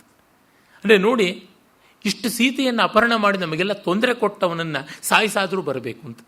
ಇನ್ನೇನಾಗದೇ ಇದ್ರೂ ಸೇಡು ತೀರಿಸಿಕೊಂಡು ಸಮಾಧಾನ ಇರುತ್ತದೆ. ನಾವು ಸಾಯೋದಾದರೂ ಅವ್ರ ಮೊದಲು ಸಾಯಬೇಕು ಅಂತ. ಈ ಮಟ್ಟಕ್ಕೆ ಅವನಿಗೆ ಚಿಂತೆಯುಂಟಾಗಿ ನಿಶ್ಚಯ ಮಾಡಿಕೊಂಡು ಸ ಮುಹೂರ್ತಮಿವ ಧ್ಯಾತ್ವ ಚಿಂತಾವಗ್ರಥಿತೇಂದ್ರಿಯ ಉದತಿಷ್ಠನ್ ಮಹಾತೇಜ ಹನುಮಾನ್ ಮಾರುತಾತ್ಮಜ. ಅವನು ಮತ್ತೆ ನಿಲ್ತಾನಂತೆ ದೃಢವಾಗಿ. ನಮೋಸ್ತು ರಾಮಾಯ ಸಲಕ್ಷ್ಮಣಾಯ ದೇವ್ಯೈ ಚ ತಸ್ಮೈ ತಸ್ಯೈ ಜನಕಾತ್ಮಜಾಯೈ ನಮೋಸ್ತು ರುದ್ರೇಂದ್ರ ಯಮಾನಿಲೇಭ್ಯೋ ನಮೋಸ್ತು ಚಂದ್ರಾರ್ಕ ಮರುದ್ಗಣೇಭ್ಯ. ರಾಮ ಲಕ್ಷ್ಮಣ ಸೀತೆಯರಿಗೆ ನಮಸ್ಕಾರ. ಶಿವನಿಗೆ, ಇಂದ್ರನಿಗೆ, ವಾಯು ತನ್ನ ತಂದೆಗೆ, ಮತ್ತು ಸರ್ವಸಾಕ್ಷಿಗಳಾಗಿ ಹಗಲು ರಾತ್ರಿ ಇರತಕ್ಕಂಥ ಸೂರ್ಯ ಚಂದ್ರಾದಿಗಳಿಗೆ, ಎಲ್ಲರಿಗೆ ದೇವತೆಗಳಿಗೆ ನಮಸ್ಕಾರ ಅಂತಂದುಕೊಂಡು ಬ್ರಹ್ಮ ಸ್ವಯಂಭೂರ್ ಭಗವಾನ್ ದೇವಾಶ್ಚೈವ ದಿಶಂತು ಮೇ ಸಿದ್ಧಿಂ ಅಗ್ನಿಶ್ಚ ವಾಯುಶ್ಚ ಪುರುಹೂತಶ್ಚ ವಜ್ರಭೃತ್. ದಿಕ್ಪಾಲಕರು ಅಗ್ನಿ, ಯಮ, ಇಂದ್ರ, ವಾಯು ಮೊದಲಾದವರು, ಸ್ವಯಂಭುವಾದ ಮಧ್ಯಸ್ಥಾನೀಯನಾದ ಬ್ರಹ್ಮ, ಹೀಗೆ ಅವರೆಲ್ಲ ನಮಗೆ ಅನುಕೂಲ ಮಾಡಲಿ. ವರುಣ ಪಾಶಸ್ಥನಾದವನು, ಇನ್ನು ಚಂದ್ರ ಸೂರ್ಯರು, ಅಶ್ವಿನಿ ದೇವತೆಗಳು, ಸಪ್ತ ಮರುತರು, ಇವರೆಲ್ಲ ಅನುಗ್ರಹವನ್ನು ಮಾಡಲಿ ತನಗೆ ಅಂತಂದುಕೊಂಡು ತನ್ನನ್ನು ತಾನೇ ಉತ್ತೇಜಿಸಿಕೊಳ್ತಾನೆ. ದೈವ ಬಲ ಅಂದರೆ ಈ ಅರ್ಥದಲ್ಲೇ ಬೇಕು ಅಂತ ಅನಿಸುತ್ತದೆ. ಹೇಗಾದರೂ ನಮ್ಮನ್ನು ಕಾಪಾಡ್ತಾರೆ ದೇವತೆಗಳು, ಆ ಕಾರಣದಿಂದ ನಮಗೆ ಚಿಂತೆ ಇಲ್ಲ ಅನ್ನುವ ಭರವಸೆ ಬೇಕಾಗುತ್ತದೆ. ಕುಗ್ಗಿದ ಮನಸ್ಸಿಗೆ ಆ ಬಲವನ್ನು ಕೊಡದೇ ಇದ್ದರೆ ಇನ್ಯಾಕೆ ದೇವರು ಬೇಕು, ಇನ್ಯಾಕೆ ಪೂಜೆ ಪುನಸ್ಕಾರ ಇವೆಲ್ಲ ಬೇಕು? ಆಮೇಲೆ ನೋಡ್ತಾನೆ, ಈ ಅಶೋಕವನ್ನು ನಾನು ಹುಡುಕಲಿಲ್ಲ ಅಲ್ವಾ ಅಂತ ಭಾವಿಸಿಕೊಳ್ತಾನೆ. ಅಲ್ಲಿಗೆ ಬರುತ್ತದೆ. ಸ ಮುಹೂರ್ತಮಿವ ಧ್ಯಾತ್ವ ಮನಸಾ ಚಾಧಿಗಮ್ಯತಾಂ ಅವಪ್ಲುತೋ ಮಹಾತೇಜ ಪ್ರಾಕಾರಂ ತಸ್ಯ ವಿಶ್ಮನಃ. ನೋಡ್ತಾನೆ, ಈ ಪುಷ್ಪವಾಟಿಯನ್ನು ನಾನು ಕಾಣಲಿಲ್ವಲ್ಲ, ಅದನ್ನು ನೋಡಬೇಕು ಅಂತ ಭಾವಿಸ್ತಾನೆ. ಆಗಷ್ಟೇ ವಸಂತಾದವು ದದರ್ಶ ವಿವಿಧಾನ್ ಧ್ರುಮಾನ್. ಇದೇ ರೀತಿ ವಸಂತ, ಆಗ ಫಾಲ್ಗುಣ ಮಾಸ ಬಂದಿತ್ತು, ಫಾಲ್ಗುಣ ಪೂರ್ಣಿಮೆಯ ಆಸುಪಾಸು, ಹಾಗಾಗಿ ಋತುಸಂಧಿಗೆ ಅವಕಾಶ ಇತ್ತು. ವಸಂತೋದಯವಾಗಿದೆ. ಜೊತೆಗೆ ಇನ್ನೂ ಒಂದು ಸೂಕ್ಷ್ಮ ನೋಡಿ, ದಕ್ಷಿಣಕ್ಕೆ ಬರ್ತಾ ಇದ್ದಂತೆ ಹೆಚ್ಚು ಬೇಗ ಬೇಗ ವಸಂತ ತೋರಿಕೊಳ್ಳುತ್ತದೆ, ಉತ್ತರಕ್ಕೆ ಹೋಗ್ತಾ ಇದ್ದಂತೆ ತಡವಾಗಿ ಕಾಣಿಸಿಕೊಳ್ಳುತ್ತದೆ. ಎಲ್ಲ ಭಾರತ ದೇಶದಲ್ಲಿ ಮಳೆಗಾಲವೂ ಅಷ್ಟೇ. ದಕ್ಷಿಣ ಭಾರತದಲ್ಲಿ ಮಾನ್ಸೂನ್ ಯಾವಾಗ ಅಂದರೆ ಉತ್ತರ ಭಾರತದ ಪಂಚಾಂಗದ ಪ್ರಕಾರ ಗ್ರೀಷ್ಮ ಇದ್ದಾಗಲೇ ದಕ್ಷಿಣ ಭಾರತದಲ್ಲಿ ವರ್ಷಾಕಾಲ ಬಂದಿರುತ್ತದೆ. ಇದನ್ನೇ ಇಟ್ಟುಕೊಂಡು ವಿದ್ವಾಂಸರು ನಿಶ್ಚಯ ಮಾಡ್ತಾರೆ, ನಮ್ಮ ಋತುಗಳ ಎಣಿಕೆಯೆಲ್ಲ ಅದು ಕುರುಕ್ಷೇತ್ರ ಅಂದರೆ ಬ್ರಹ್ಮಾವರ್ತವನ್ನು ಅನುಲಕ್ಷಿಸಿ ಮಾಡಿರುವಂಥದ್ದಾಗಿದೆ ಅಂತ. ಅದು ಸ್ಪಷ್ಟವಾಗಿ ಹೌದು ಅಂತ ಗೊತ್ತಾಗುತ್ತದೆ. ಇಲ್ಲೀಗ ಈ ವಸಂತ ಪ್ರವೇಶ ಮಾಡಿದ ಉದ್ಯಾನದಲ್ಲಿ ಹುಡುಕ್ತೀನಿ ಅಂತ ಹೊರಡ್ತಾನೆ. ಕುಸುಮಾನಿ ವಿಚಿತ್ರಾಣಿ ಮುಮುಚು ಕಪಿನಾಥದ ನಿರ್ಧೂತ ಪತ್ರಶಿಖರ ಶೀರ್ಣ ಪುಷ್ಪಫಲಾದ್ರುಮಾ ನಿಕ್ಷಿಪ್ತ ವಸ್ತ್ರಾಭರಣ ಧೂರ್ತಾ ಇವ ಪರಾಜಿತಾ. ಅಲ್ಲಿ ಕೆಲವೆಲ್ಲ ಎಲೆ ಉದುರಿಸಿಕೊಂಡ ಮರಗಳಿದ್ವು, ಕೆಲವೆಲ್ಲ ಹೂ ಬಿಟ್ಟ ಮರಗಳು, ಹಣ್ಣು ಬಿಟ್ಟ ಮರಗಳು ಇದ್ದವು. ಆ ಎಲೆ ಉದುರಿಸಿಕೊಂಡು ಬೋಳಾಗಿದ್ದ ಮರಗಳು ಹೇಗಿದ್ವು, ಇನ್ನೂ ಅದು ಋತುಸಂಧಿ ಕಾಲ, ಇನ್ನೂ ಪೂರ್ತಿ ಚಿಗುರಿಲ್ಲ ಕೆಲವು ಕಡೆ. ನಿಕ್ಷಿಪ್ತ ವಸ್ತ್ರಾಭರಣ ಧೂರ್ತಾ ಇವ ಪರಾಜಿತಾ, ಜೂಜಲ್ಲಿ ಬಟ್ಟೆಗಳನ್ನೂ ಕಳ್ಕೊಂಡಿರ್ತಕ್ಕಂಥ ಜೂಜುಗಾರರ ಹಾಗೆ ಮರಗಳು ನಿಂತಿದ್ವು ಅಂತ. ಏನು ಹೋಲಿಕೆ, ಎಷ್ಟು ರಮಣೀಯವಾದದ್ದು. ಪಾಂಡವರಿಗೆ ಬಟ್ಟೆಗಳನ್ನು ಕಳಚಿಸಬೇಕು ಅಂತ ದುರ್ಯೋಧನ ಮಾಡ್ದ, ಪಾಂಡವರು ತಮ್ಮ ವಸ್ತ್ರಗಳನ್ನು ಕಳಚಿಟ್ರು. ಆದರೆ ದ್ರೌಪದಿದು ಪಾಪ ಕಷ್ಟ ಇತ್ತಲ್ಲ, ಅದನ್ನು ಬಲವಂತವಾಗಿ ಸೆಳೆಯಬೇಕು ಅಂತ ದುಶ್ಯಾಸನ ನೋಡ್ದ. ಅದನ್ನು ಗಮನಿಸಿಕೊಂಡಾಗ ಜೂಜು ಯಾವ ಥರ ನಗ್ನಮುಷಿತ ಅಂತ ಕರೀತಾನೆ. ಇವ ಸ್ಟ್ರಿಪ್ಟೀಸ್ ಟು ನಥಿಂಗ್ನೆಸ್ ಅಂತ. ಆ ಮಟ್ಟಕ್ಕೆ ಎಲ್ಲ ಬೆತ್ತಲೆ ಮಾಡಿದಂಥ ರೀತಿಯಲ್ಲಿ ಬೋಳಾಗಿದ್ದವು ಮರಗಳು ಅಂತ. ಇದು ನಿಜವಾಗಿ ಕಾವ್ಯ, ಅದು ನಿಜವಾಗಿ ಹೋಲಿಕೆ ಅಂತಂದರೆ. ಏನೋ ಶ್ಲೇಷ ಮತ್ತೊಂದು ಏನೋ ಪಾಶ ಮಾಡಿದ್ರೆ ಆಗ್ತಕ್ಕಂಥದ್ದಲ್ಲ. ಒಂದು ಮುಖ ಚಂದ್ರನಂತೆ ಇದೆ, ಆ ಕೈಗಳು ಕಣ್ಣುಗಳು ಎಲ್ಲ ತಾವರೆಗಳಂತೆ ಇದೆ ಅಂತ ಅನ್ನೋದಕ್ಕೆ ಒಂದು 200 ಅಲಂಕಾರಗಳು ಒದಗಿ ಬರುತ್ತವೆ. ಆದರೆ ಒಂದು ಉಪಮಾಲಂಕಾರ ಎಷ್ಟು ವ್ಯಾಪಕವಾಗಿ ಲೋಕಾನುಭವದಿಂದ ಚಿತ್ರಣ ಮಾಡಿಕೊಡುತ್ತದೆ. ಇದು ಉತ್ತಮೋತ್ತಮವಾದಂಥದ್ದು. ಅಲಂಕಾರಗಳಿಗೆ ಶಕ್ತಿ ಬರುವುದು ಕವಿಯ ಲೋಕಾವೇಕ್ಷಣೆಯಿಂದ. ಲೋಕಾವೇಕ್ಷಣೆ ಇಲ್ಲದೆ ಶಾಸ್ತ್ರಾವೇಕ್ಷಣೆಯಿಂದ ಕೋಶಾನ್ವೇಷಣೆಯಿಂದ ಮಾತ್ರ ಅಲಂಕಾರಗಳಿಗಂತ ಪುಷ್ಟಿ ಬರೋದಿಲ್ಲ. ಅದಕ್ಕೆ ದೇಶ ನೋಡು ಕೋಶ ಓದು ಅಂತಾರಲ್ಲ, ಅದರೊಳಗೆ ದೇಶ ತುಂಬ ಮುಖ್ಯವಾದದ್ದು. ಲೋಕ ದರ್ಶನ ಮಾಡಬೇಕು. ಆಗ ನಮಗೆ ಅನುಭವ ವಿಸ್ತಾರದಿಂದಾಗಿ ಬಂದೊದಗಿದ ಆ ಸೂಕ್ಷ್ಮ ನಿರೀಕ್ಷಣದ ಫಲವಾದ ಇಂಥ ಸುಂದರವಾದ ಉಪಮೆಗಳು ಹೊಳೆಯುತ್ತವೆ. ಆಮೇಲೆ ಆ ಅಶೋಕವನದ ಚಿತ್ರಣವನ್ನು ಕೊಡ್ತಾನೆ. ಒಂದು ಸುಂದರಿಯ ತರಹ ಇತ್ತು ಅಂತ. ಆ ಒಬ್ಬ ಸುಂದರಿಯೇ ಅಶೋಕವನ ರೂಪಿಣಿಯಾಗಿದ್ದಂತೆ ತೋರ್ತಾ ಇತ್ತು. ನಿರ್ಧೂತ ಕೇಶಿ ಯುವತಿರ್ ಯಥಾ ಮೃದಿತ ವರ್ಣಕ ನಿಷ್ಠೀತ ಶುಭದಂತೋಷ್ಠಿ ನಖದಂತೈಶ್ಚ ವೀಕ್ಷತ ತಥಾ ಲಾಂಗೂಲ ಹಸ್ತೈಶ್ಚ ಚರಣಾಭ್ಯಾಂ ಚ ಮರ್ದಿತ ಬಭೂವ ಶೋಕವನಿಕ ಪ್ರಭಗ್ನವರ ಪಾದಪ ಮಹಾಲತಾನಾಂ ದಾಮಾನಿ ವ್ಯಧಮುತ್ತರಸಾ ಕಪಿ. ಅವನು ಆ ಆಂಜನೇಯ ಅವಸರವಸರವಾಗಿ ಸೀತೆಯನ್ನು ಹುಡುಕೊಂಡು ಮರ ಕೊಂಬೆಗಳನ್ನು ಬಳ್ಳಿ ಚಿಗುರುಗಳನ್ನು ಎಲ್ಲ ಮುರ್ಕೊಂಡು ಬಾಗಿಸಿಕೊಂಡು ಹೋಗ್ತಾ ಇದ್ದರೆ ಅತ್ಯಾಚಾರಕ್ಕೆ ಗುರಿಯಾದ ತರುಣಿ ತರಹ ಕಾಣಿಸಿದಳು ಅಂತ. ಒಂದು ಎಳೆಯಲ್ಲಿ ಸ್ವಲ್ಪ ಅನೌಚಿತ್ಯ ಅಂತ ಹೇಳಬಹುದಾದರೂ ತುಂಬ ಸ್ವೋಪಜ್ಞವಾದಂಥ ಹೋಲಿಕೆ. ಅದೇ ಈ ಹೋಲಿಕೆಯನ್ನೇ ಖಾಂಡವ ದಹನ ಕಾಲದಲ್ಲಿ ಕುಮಾರವ್ಯಾಸ ಕೊಡ್ತಾನೆ. ಅಗ್ನಿ ಆ ವನವನ್ನು ಹೇಗೆ ದಹಿಸ್ತು ಅಂತಕ್ಕಂಥದ್ದು ತುಂಬ ತುಂಬ ಸೊಗಸಾಗಿರ್ತಕ್ಕಂಥದ್ದು. ಅಲ್ಲಿ ನಮಗೆ ಗೊತ್ತಾಗುತ್ತದೆ. ಸಭಾಪರ್ವದ ಆ ಪದ್ಯದಲ್ಲಿ ಕುರುಳ ತನಿದುಂಬಿಗಳ ಕೆದರಿ ಅಂತ ಆ ಪದ್ಯ ಆರಂಭವಾಗುತ್ತದೆ. ಅಲ್ಲಿ ತುಂಬ ಔಚಿತ್ಯ ಇದೆ. ಆದರೆ ಆ ರೀತಿಯಾದ ಪದ್ಯ ಬರೆಯೋದಕ್ಕೆ ಬೇಕಾಗಿರ್ತಕ್ಕಂಥ ಮೂಲ ಸಾಮಗ್ರಿ ಸ್ಫೂರ್ತಿ ಇಲ್ಲಿದೆ ಅನ್ನೋದನ್ನು ನೋಡಿದಾಗ ನಿಜಕ್ಕೂ ಮೆಚ್ಚುಗೆ ಆಗುತ್ತದೆ. ಕವಿಯ ಶಕ್ತಿ ದೊಡ್ಡದು, ಔಚಿತ್ಯ ಸ್ವಲ್ಪ ತಪ್ಪಿದೆ. ಯಾರಾದರೆ ಏನು, ವ್ಯಾಸ ಆದರೆ ಏನು, ವಾಲ್ಮೀಕಿ ಆದರೆ ಏನು, ಕೆಲವೊಮ್ಮೆ ಕಠೋರವಾದ ಅಳತೆಗೋಲಲ್ಲಿ ಇಟ್ಟಾಗ ಉಚಿತಾನುಚಿತಗಳನ್ನು ಹೇಳಬೇಕಾಗುತ್ತದೆ. ಏನು ಮಾಡೋಕ್ಕಾಗೋಲ್ಲ. ಕಾಳಿದಾಸನಲ್ಲೂ ತಪ್ಪುಗಳನ್ನು ಕಾಣಿಸಬೇಕಾಗುತ್ತದೆ. ಏನು ಮಾಡೋಕ್ಕಾಗೋದಿಲ್ಲ. ಆದರೆ ಅಂಥ ದೊಡ್ಡ ದೊಡ್ಡ ಕವಿಗಳನ್ನು, ಋಷಿ ಕವಿಗಳನ್ನು ಈ ಥರ ಸೂಕ್ಷ್ಮವಾಗಿ ನೋಡಿ ಇಲ್ಲಿ ಉಚಿತ ಇಲ್ಲಿ ಅನುಚಿತ ಆಯಿತು ಅಂತ ಹೇಳಿದ ಮಾತ್ರಕ್ಕೆ ನಾವುಗಳು ದೊಡ್ಡವರಾಗಲಿಲ್ಲ. ನಮಗದೊಂದು ಎಚ್ಚರಿಕೆ. ಈವನ್ ಹೋಮರ್ ನಾಡ್ಸ್ ಅಷ್ಟೇ. ಆದರೆ ಕಲ್ಪನೆ ಮಾತ್ರ ತುಂಬ ಅಸಾಧಾರಣವಾದದ್ದು. ಅದು ಬಹಳ ದೊಡ್ಡದು ಅಂತ ಮಾತ್ರ ಮರೆಯಬಾರದು. ಆಮೇಲೆ ಮುಂದೆ ಬರ್ತಾನೆ, ದದರ್ಶ ಚ ನಗಾ ತಸ್ಮಾನ್ ನದೀಂ ನಿಪತಿತಾಂ ಕಪಿ ಅಂಕಾದಿವ ಸಮುತ್ಪತ್ಯ ಪ್ರಿಯಸ್ಯ ಪತಿತಾಂ ಪ್ರಿಯಾಂ ಜಲೇ ನಿಪತಿತಾಗ್ರೈಶ್ಚ ಪಾದಪೈರುಪಶೋಭಿತಾಂ ವಾರ್ಯಮಾಣಾಮಿವ ಕ್ರುದ್ಧಾಂ ಪ್ರಮದಾಂ ಪ್ರಿಯಬಂಧುಭಿ. ಅಲ್ಲಿ ಒಂದು ಸಣ್ಣ ಝರಿ ಅದು ಮೇಲಿಂದ ಧುಮುಕಿ ಬರ್ತಾ ಇತ್ತು. ನೋಡಿದಾಗ ತನ್ನ ಪ್ರೀತಮನ ಮಡಿಲಿಂದ ಕೋಪ ಮಾಡಿಕೊಂಡು ಜಾರಿ ಹೋಗೋ ಥರ ಕಾಣಿಸ್ತಾ ಇತ್ತು. ಆಗ ಹತ್ತಿರದಲ್ಲಿ ನದಿಯ ವೇಗಕ್ಕೆ ಬಾಗಿದ ಮರಗಳು ಆ ಮುನಿಸುಗೊಂಡ ಹೆಣ್ಣನ್ನು ಸಮಾಧಾನ ಮಾಡುವ ಗೆಳತಿಯರ ತರಹ, ಬಂಧುಗಳ ಥರ ಕಾಣಿಸ್ತಾ ಇತ್ತು ಅಂತ ತುಂಬ ತುಂಬ ಸುಂದರವಾದಂಥ ಚಿತ್ರಣವನ್ನು ಕೊಟ್ಟಿರೋದು. ಮಹರ್ಷಿ ವಾಲ್ಮೀಕಿಗಳಿಗೆ ಪ್ರಕೃತಿಯಲ್ಲಿ ಮಾನವ ಪ್ರಕೃತಿಯನ್ನು ಕಾಣಿಸುವಂತಹ ಆ ಅಂತರ್ದೃಷ್ಟಿ ಎಷ್ಟು ಚೆನ್ನಾಗಿದೆ ಅಂತ ಗೊತ್ತಾಗುತ್ತದೆ. ಆಮೇಲೆ ಆ ಮರ ಬಳ್ಳಿಗಳ ಮಧ್ಯದಿಂದ ಅವನು ಬರ್ತಾ ಇದ್ದರೆ ಆ ಪರಾಗಗಳು ಇವೆಲ್ಲ ಕೂಡ ಇವನಿಗೆ ಮೆತ್ತುಕೊಳ್ಳುತ್ತವೆ. ಮತ್ತು ಬಾಲಸೂರ್ಯ ಮೆಲ್ಲನೆ ಉದಯಿಸ್ತಾ ಇದ್ದಾನೆ. ಆ ಕಾಂತಿಯೆಲ್ಲ ಇವನು ಮೇಲೆ ಬಿದ್ದಾಗ ನೋಡ್ತಾನೆ, ತನ್ನ ಮೈಯೇ ಬಂಗಾರವಾದಂತೆ ಕಾಣಿಸ್ತಾ ಇದೆ. ಅಮನ್ಯತ ತದಾ ಅವೀರ ಕಾಂಚನೋಸ್ಮೀತಿ ವಾನರಃ. ಆಹಾ, ನಾನು ಬಂಗಾರದ ಬಣ್ಣಕ್ಕೆ ಬಂದು ಬಂಗಾರವೇ ಆಗಿಬಿಟ್ಟೆ ಅಂತ ಅಂದುಕೋತಾನೆ ಅಂತ. ಅವನಿಗೆ ಇಲ್ಲಿ ಸೀತೆ ಕಾಣಿಸಬಹುದು ಅಂತ ಏನೋ ಒಂದು ಸ್ಫೂರ್ತಿ ಬಂದಿದೆ, ಸ್ಫುರಣೆ ಬಂದಿದೆ. ಅದಕ್ಕಾಗಿ ತನ್ನ ಮೇಲೆ ತಾನು ವಿನೋದ ಮಾಡ್ಕೋತಾ ಇದ್ದಾನೆ. ಆಹಾ, ನನಗೂ ಒಳ್ಳೆ ಗೋಲ್ಡನ್ ಕಾಂಪ್ಲೆಕ್ಷನ್ ಬಂತು ಅಂತ ಆತ್ಮಸ್ಥವಾದ ವಿನೋದ ಮಾಡ್ಕೋತಾ ಇದ್ದಾನೆ. ಹಾಗೆ ನೋಡ್ತಾ ಇಲ್ಲಿ ಈ ನದಿ ತೀರಕ್ಕೆ, ಈ ಜಲಾಶಯದ ಹತ್ತಿರಕ್ಕೆ ಸೀತೆ ಬರ್ತಾಳೆ. ಸಂಧ್ಯಾಕಾಲ ಮನಾಶ್ಯಾಮ ಧ್ರುವಮೇಷ್ಯತಿ ಜಾನಕಿ ನದೀಂಚೇಮಾಂ ಶಿವಜಲಾಂ ಸಂಧ್ಯಾರ್ಥೆ ವರವರ್ಣಿನಿ. ಇನ್ನೇನು ಬಾಲಸೂರ್ಯ ಉದಯಿಸ್ತಾ ಇದ್ದಾನೆ. ಸೂರ್ಯೋದಯಕ್ಕೆ ಸರಿಯಾಗಿ ಖಂಡೋಪಲಬ್ಧಿ. ಇನ್ನೂ ಪೂರ್ಣವಾಗಿ ಸೂರ್ಯ ಎದ್ದಿಲ್ಲ, ಇನ್ನೂ ಕಾಣಿಸ್ದೇನೂ ಇಲ್ಲ ಅಂತ ಇಲ್ಲ. ಆ ಒಂದು ಕಾಲ ಖಂಡೋಪಲಬ್ಧಿ. ಆಗಲೇ ಗಾಯತ್ರಿ ಜಪ ಮಾಡಬೇಕು ಅಂತ. ಅಹೋರಾತ್ರಯೋ ಸಂಧಿ ಸಂಧ್ಯಾ ಸಾ ದ್ವಿಧ ಅಂತೆಲ್ಲ ಧರ್ಮಶಾಸ್ತ್ರಕಾರರು ಹೇಳ್ತಾರೆ. ಈಗ ಜಪ ಮಾಡೋದಕ್ಕೆ ಅರ್ಘ್ಯ ಕೊಡಬೇಕಾಗುತ್ತದೆ. ಅರ್ಘ್ಯ ಕೊಡೋದಕ್ಕೆ ಈ ಜಲಕ್ಕೆ ಇವಳು ಬರಬೇಕಾಗುತ್ತದೆ ಸೀತೆ. ಅವಳು ವ್ರತಿಷ್ಠಲಾದವಳು, ಬಿಡುವಂಥವಳಲ್ಲ. ಹಾಗಾಗಿ ಸಂಧ್ಯಾಕಾಲ ಮನ ಶ್ಯಾಮ ಧ್ರುವಮೇಷ್ಯತಿ ಜಾನಕಿ ಅಂತ ಅಂದುಕೊಂಡು ಸಂಧ್ಯಾರ್ಥೆ ವರವರ್ಣಿನಿ ಅಂತ.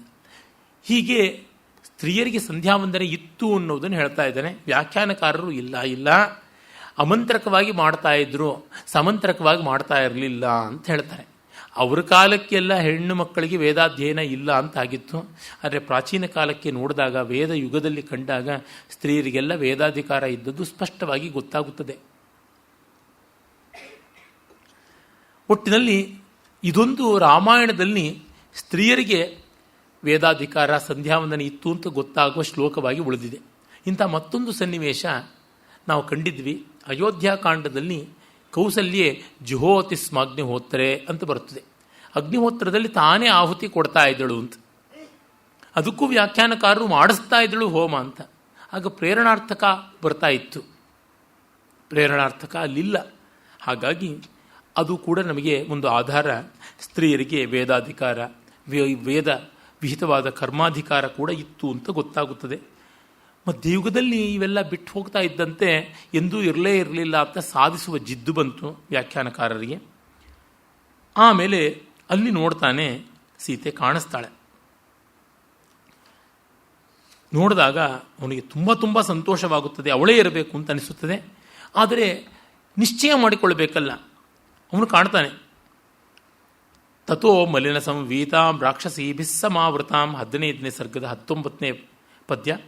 ಉಪವಾಸ ಕೃಶಾಂ ದೀನಾಂ ನಿಶ್ವಸಂತೀಂ ಪುನಃ ಪುನಃ ದದರ್ಶ ಶುಕ್ಲಪಕ್ಷಾದೌ ಚಂದ್ರಲೇಖಾಮಿವಾಮಲಾಂ. ಉಪವಾಸದಿಂದ ಸೊರಗಿ ಶುಕ್ಲಪಕ್ಷದ ಆರಂಭದಲ್ಲಿ ಒಂದೇ ಗೆರೆಯಂತೆ ಇರತಕ್ಕಂಥ ಆ ಚಂದ್ರಲೇಖೆಯ ಹಾಗೆ ತೋರುವ ಸೀತೆಯನ್ನು ಕಾಣ್ತಾನೆ. ಮಲಿನ ಸಂವೀತಾಂ, ಕೊಳೆ ಬಟ್ಟೆ, ಮತ್ತೊಂದು ಬಟ್ಟೆ ಇಲ್ಲ. ರಾವಣನ ಬಟ್ಟೆಯನ್ನು, ಅವನು ಕೊಟ್ಟದ್ದನ್ನು ಯಾವುದನ್ನು ಉಡುವ, ಅವನು ಕೊಟ್ಟದ್ದನ್ನು ಉಣ್ಣುವ ಮನಸ್ಸು ಅವಳಿಗಿಲ್ಲ. ಆ ಕಾರಣದಿಂದ ಆಗಿದ್ದಾಳೆ. ಸುತ್ತಲೂ ಕಾವಲಿಗೆ ಮತ್ತು ಅವಳನ್ನು ನಯ ಭಯಗಳಿಂದ ರಾಮನ ಕಡೆ ವಿಮುಖಳನ್ನಾಗಿಸಿ ರಾವಣನ ಕಡೆ ಸುಮುಖಳನ್ನಾಗಿಸುವ ಪ್ರಯತ್ನ ಮಾಡುವ ರಾಕ್ಷಸಿಯರ ಸಮೂಹವೇ ಇದೆ.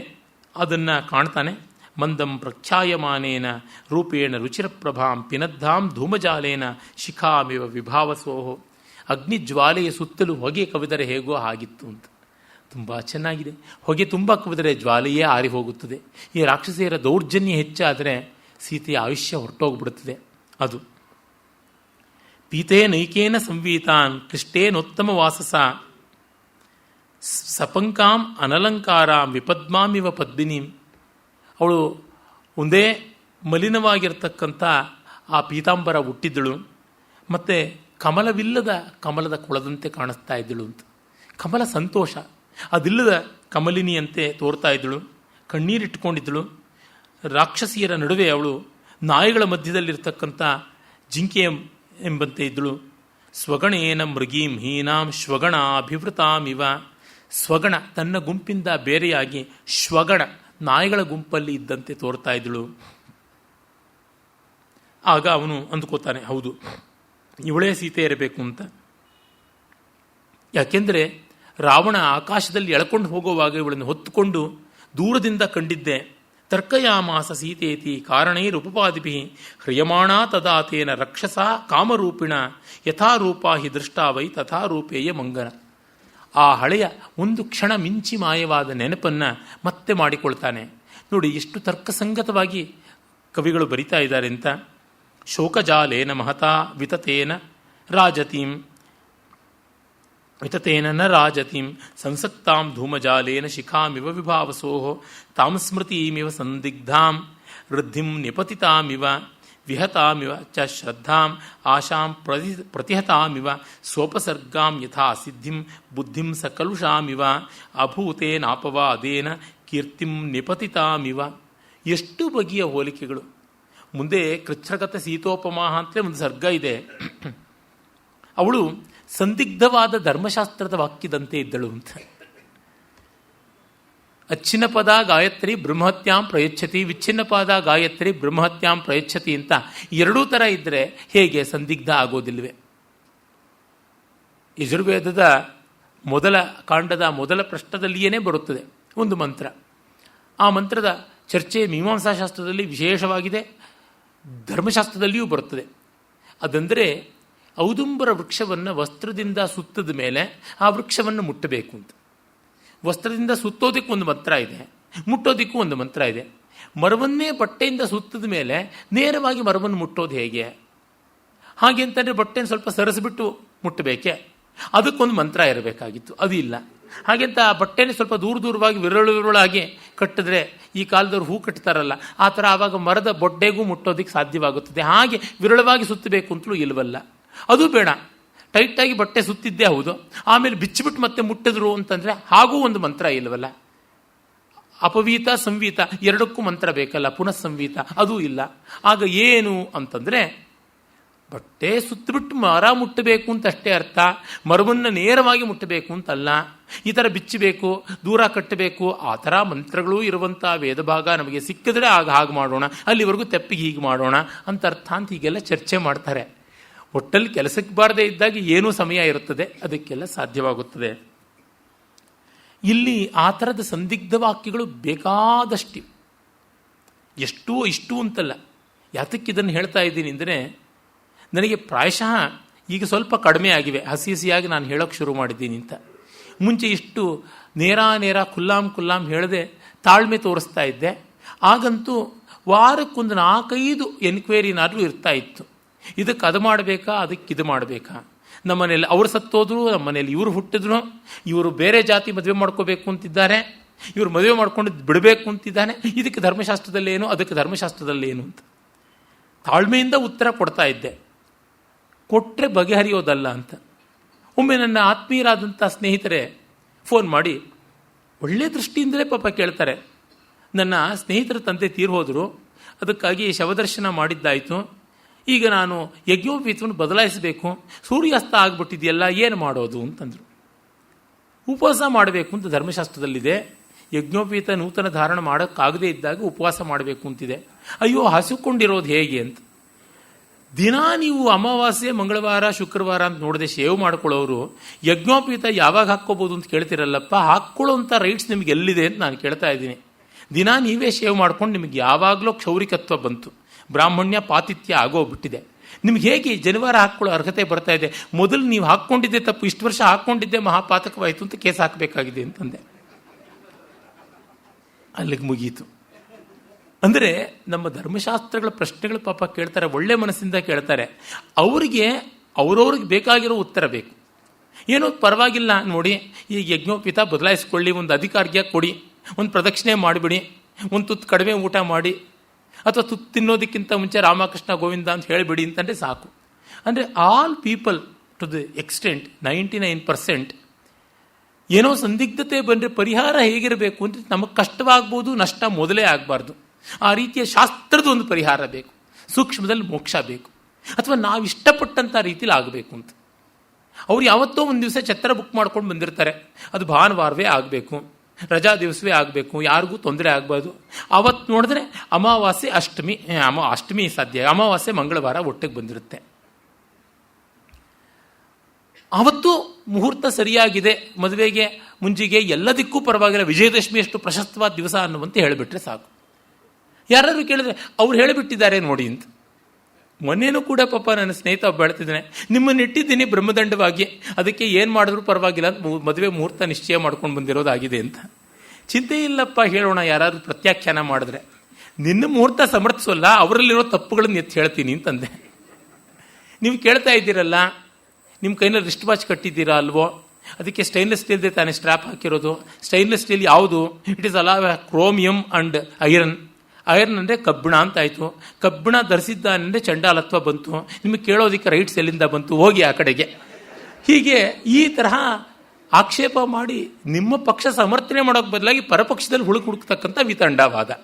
ವಿತಂಡ ಅಂದರೆ ಅದೇನೆ, ಸ್ವಪಕ್ಷ ರಕ್ಷಣೆ ಮಾಡೋಕ್ಕೆ ಬದಲಾಗಿ ಪರಪಕ್ಷ ಭಕ್ಷಣೆ ಮಾಡೋದು, ಮಡ್ಸ್ಲಿಂಗಿಂಗ್. ಅದು ಮಾಡ್ತೀನಿ, ತೊಂದರೆ ಇಲ್ಲ ಅಂತ. ಅಂದರೆ 3/4 ವೀಸೆ ನಮ್ಮ ಧರ್ಮಶಾಸ್ತ್ರದ ಪ್ರಶ್ನೆಗಳು, ಉತ್ತರಗಳು ಹೀಗೇ ಇರುತ್ತವೆ. ಇವುಗಳನ್ನ ಕೇಳಿ ಹೇಳಿ ಬಹಳ ಬೇಸರ ಬಂದು ನಿಮಗೆ ತೋಚಿದ್ ಮಾಡ್ಕೊಂಡು ಸಾಯಿರಿ. ಮತ್ತೆ ಒಬ್ಬರತ್ರ ಕೇಳಿ ತೃಪ್ತಿರಾಗ್ತಾರಾ? ಇಲ್ಲವೇ ಇಲ್ಲ. 200 ಜನದ ಹತ್ರ ಹೋಗಿ ಕೇಳ್ತಾರೆ. ಕೇಳಿದಾಗ 200 ಜನ 300 ಥರ ಉತ್ತರಗಳನ್ನೇ ಕೊಡ್ತಾರೆ. ಯಾಕೆಂದರೆ ಯಾವುದೂ ನಿಶ್ಚಯವಿಲ್ಲ. ಇದು ಪುರುಷತಂತ್ರ, ಒಂದರಂತೆ ಇನ್ನೊಂದಿರೋದಿಲ್ಲ. ಅದಕ್ಕೆ ನೀಲಕಂಠ ದೀಕ್ಷಿತ 300 ವರ್ಷಗಳ ಕೆಳಗೆ ಹೇಳಿದ್ನಲ್ಲ, ಮಂತ್ರಲೋಪ ಆದರೆ ನಮ್ಮ ಕಡೆ ಪಾಠ ಅಂತ, ತಂತ್ರಲೋಪವಾದರೆ ನಮ್ಮ ಕಡೆ ಸಂಪ್ರದಾಯ ಅಂತ. ಊರು ನೋಡಿದ್ರೆ ಪುಣ್ಯಕ್ಷೇತ್ರ, ಗುರು ನೋಡಿದ್ರೆ ಸತ್ತೋಗಿರೋ ಮಹಾವಿದ್ವಾಂಸ. ಇಷ್ಟು ಹೇಳಿ ನಿಮಗೆ ಎಲ್ಲಿಂದನೂ ಆಕ್ಷೇಪ ಬರೋಲ್ಲ, ಎಲ್ಲಿಯೂ ಪರಾಜಯವಿಲ್ಲ ಅಂತ. ಸಮಾಧಾನಕ್ಕಾಗಿ ಯಾವುದೋ ಒಂದು ಬೇಕಾಗುತ್ತದೆ. ತುಂಬ ಜನ ಪ್ರಶ್ನೆ ಕೇಳುವಾಗಲೇ ತಮ್ಮೊಳಗೆ ಕೇಳ್ಕೋಬೇಕು ಪ್ರಶ್ನೆ. ನಾನು ನನಗೆ ಬೇಕಾದ ಉತ್ತರ ನಿರೀಕ್ಷೆ ಮಾಡ್ತಾ ಇದ್ದಾಗ ಇಂಥವ್ರ ಹತ್ರ ಹೋಗಿ ಕೇಳೋದು ಸರಿಯಾ ಅಂತ. ನಿಮಗೆ ಭಯವೋ? ಪೂರ್ತಿ ಮಾಡಿ. ಪೂರ್ತಿ ನಂಬಿಕೆಯೂ ಇಲ್ಲ. ಪೂರ್ತಿ ನಂಬಿಕೆ ಇದ್ದರೆ ಪ್ರಶ್ನೆಗಳೇ ಬರ್ತಾ ಇರಲಿಲ್ಲ. ತಲೆ ಕೆಳಗಾಗಿ ನಿಂತು ಮಾಡ್ತಾ ಇದ್ರು. ಯಾರ ತಲೆ ಮೇಲೆ ಹೊರಿಸಬೇಕು? ನಾನು ಬಡಪಾಯಿ ಇದ್ದೀನಲ್ಲ, ಅವ್ರು ಹೇಳಿಬಿಟ್ರು ಅಂತಂದು ಯಾರು ಬೈದ್ರು ನನ್ನನ್ನು ಪರವಾಗಿಲ್ಲ ಅಂತ, ಅಥವಾ ನನ್ನ ಮೇಲೆ ಮಹಾಭಕ್ತಿ ವಿಶ್ವಾಸ, ನಾನು ಹೇಳಿದ್ರಿಂದ ಪರವಾಗಿಲ್ಲ ಧೈರ್ಯ ಅಂತ. ಆದರೆ ನನಗೆ ಇವುಗಳಲ್ಲಿ ಈ ಥರ ಅತಂತ್ರ ಇದೆಯಲ್ಲ, ಇವುಗಳಲ್ಲಿ ನಾನು ಹೇಗೆ ವಿಶ್ವಾಸ ಇಡಲಿ? ಅದು ಬರೋದು ಕಷ್ಟ. ನಾನು ಏನು ಮಾಡ್ತೀನಿ? ಭಗವದ್ಭಕ್ತಿ ಇಡಿ, ಕರ್ಮದಲ್ಲಿ ಶ್ರದ್ಧೆ ಇಡಿ. ಲೋಪ ದೋಷಗಳೆಲ್ಲ ಆದಾಗ ಪರಮಾತ್ಮನ ಸ್ಮರಣೆ ಮಾಡಿದ್ರೆ ಸಾಕು, ಹೋಗುತ್ತದೆ ಅನ್ನೋ ವಿಶ್ವಾಸ ಬೇಕಲ್ವ. ಯಸ್ಯ ಸ್ಮೃತ್ಯಾಚ ನಾಮೋಕ್ತ್ಯ ತಪೋ ಹೋಮ ಜಪ ಹೋಮ ಕ್ರಿಯಾದಿಶು ನ್ಯೂನಂ ಸಂಪೂರ್ಣತಾಮ್ಯಾತಿ ಸದ್ಯೋ ಒಂದೇ ತಮಚ್ಯುತಂ ಅಂತ ಹೇಳ್ತೀವಲ್ಲ. ಮಂತ್ರಹೀನಂ ಕ್ರಿಯಾಹೀನಂ ಭಕ್ತಿಹೀನಂ ಜನಾರ್ದನ ಸದಾಶಿವ ಹುತಾಶನ, ಏನು ಬೇಕಾದ್ರೂ ಇಟ್ಕೊಳ್ಳೋ ಹೆಸರು. ಯತ್ ಪೂಜಿತಂ ಮಯಾ ದೇವ ಪರಿಪೂರ್ಣಂ ತದಸ್ತುತೆ. ಸೃಷ್ಟಕೃತ್ ಅಂತ ಆಹುತಿ ಕೊಡ್ತಾರಲ್ಲ, ಸೃಷ್ಟಕೃತ್ ಆಹುತಿ ಕೊಟ್ಟ ಮೇಲೆ ಭೂಸ್ವಾಹ ಭೋಸ್ವಾಹ ಸ್ವಸ್ವಾಹ ಭೂರ್ಭುವಸ್ವಾಹ ಅಂದರೆ ಮುಗೀತು, ಎಲ್ಲ ಸರಿಯಾಗಬೇಕಲ್ವ. ಆ ವಿಶ್ವಾಸ ಇಲ್ಲ ಅಂದರೆ ಹೇಗೆ?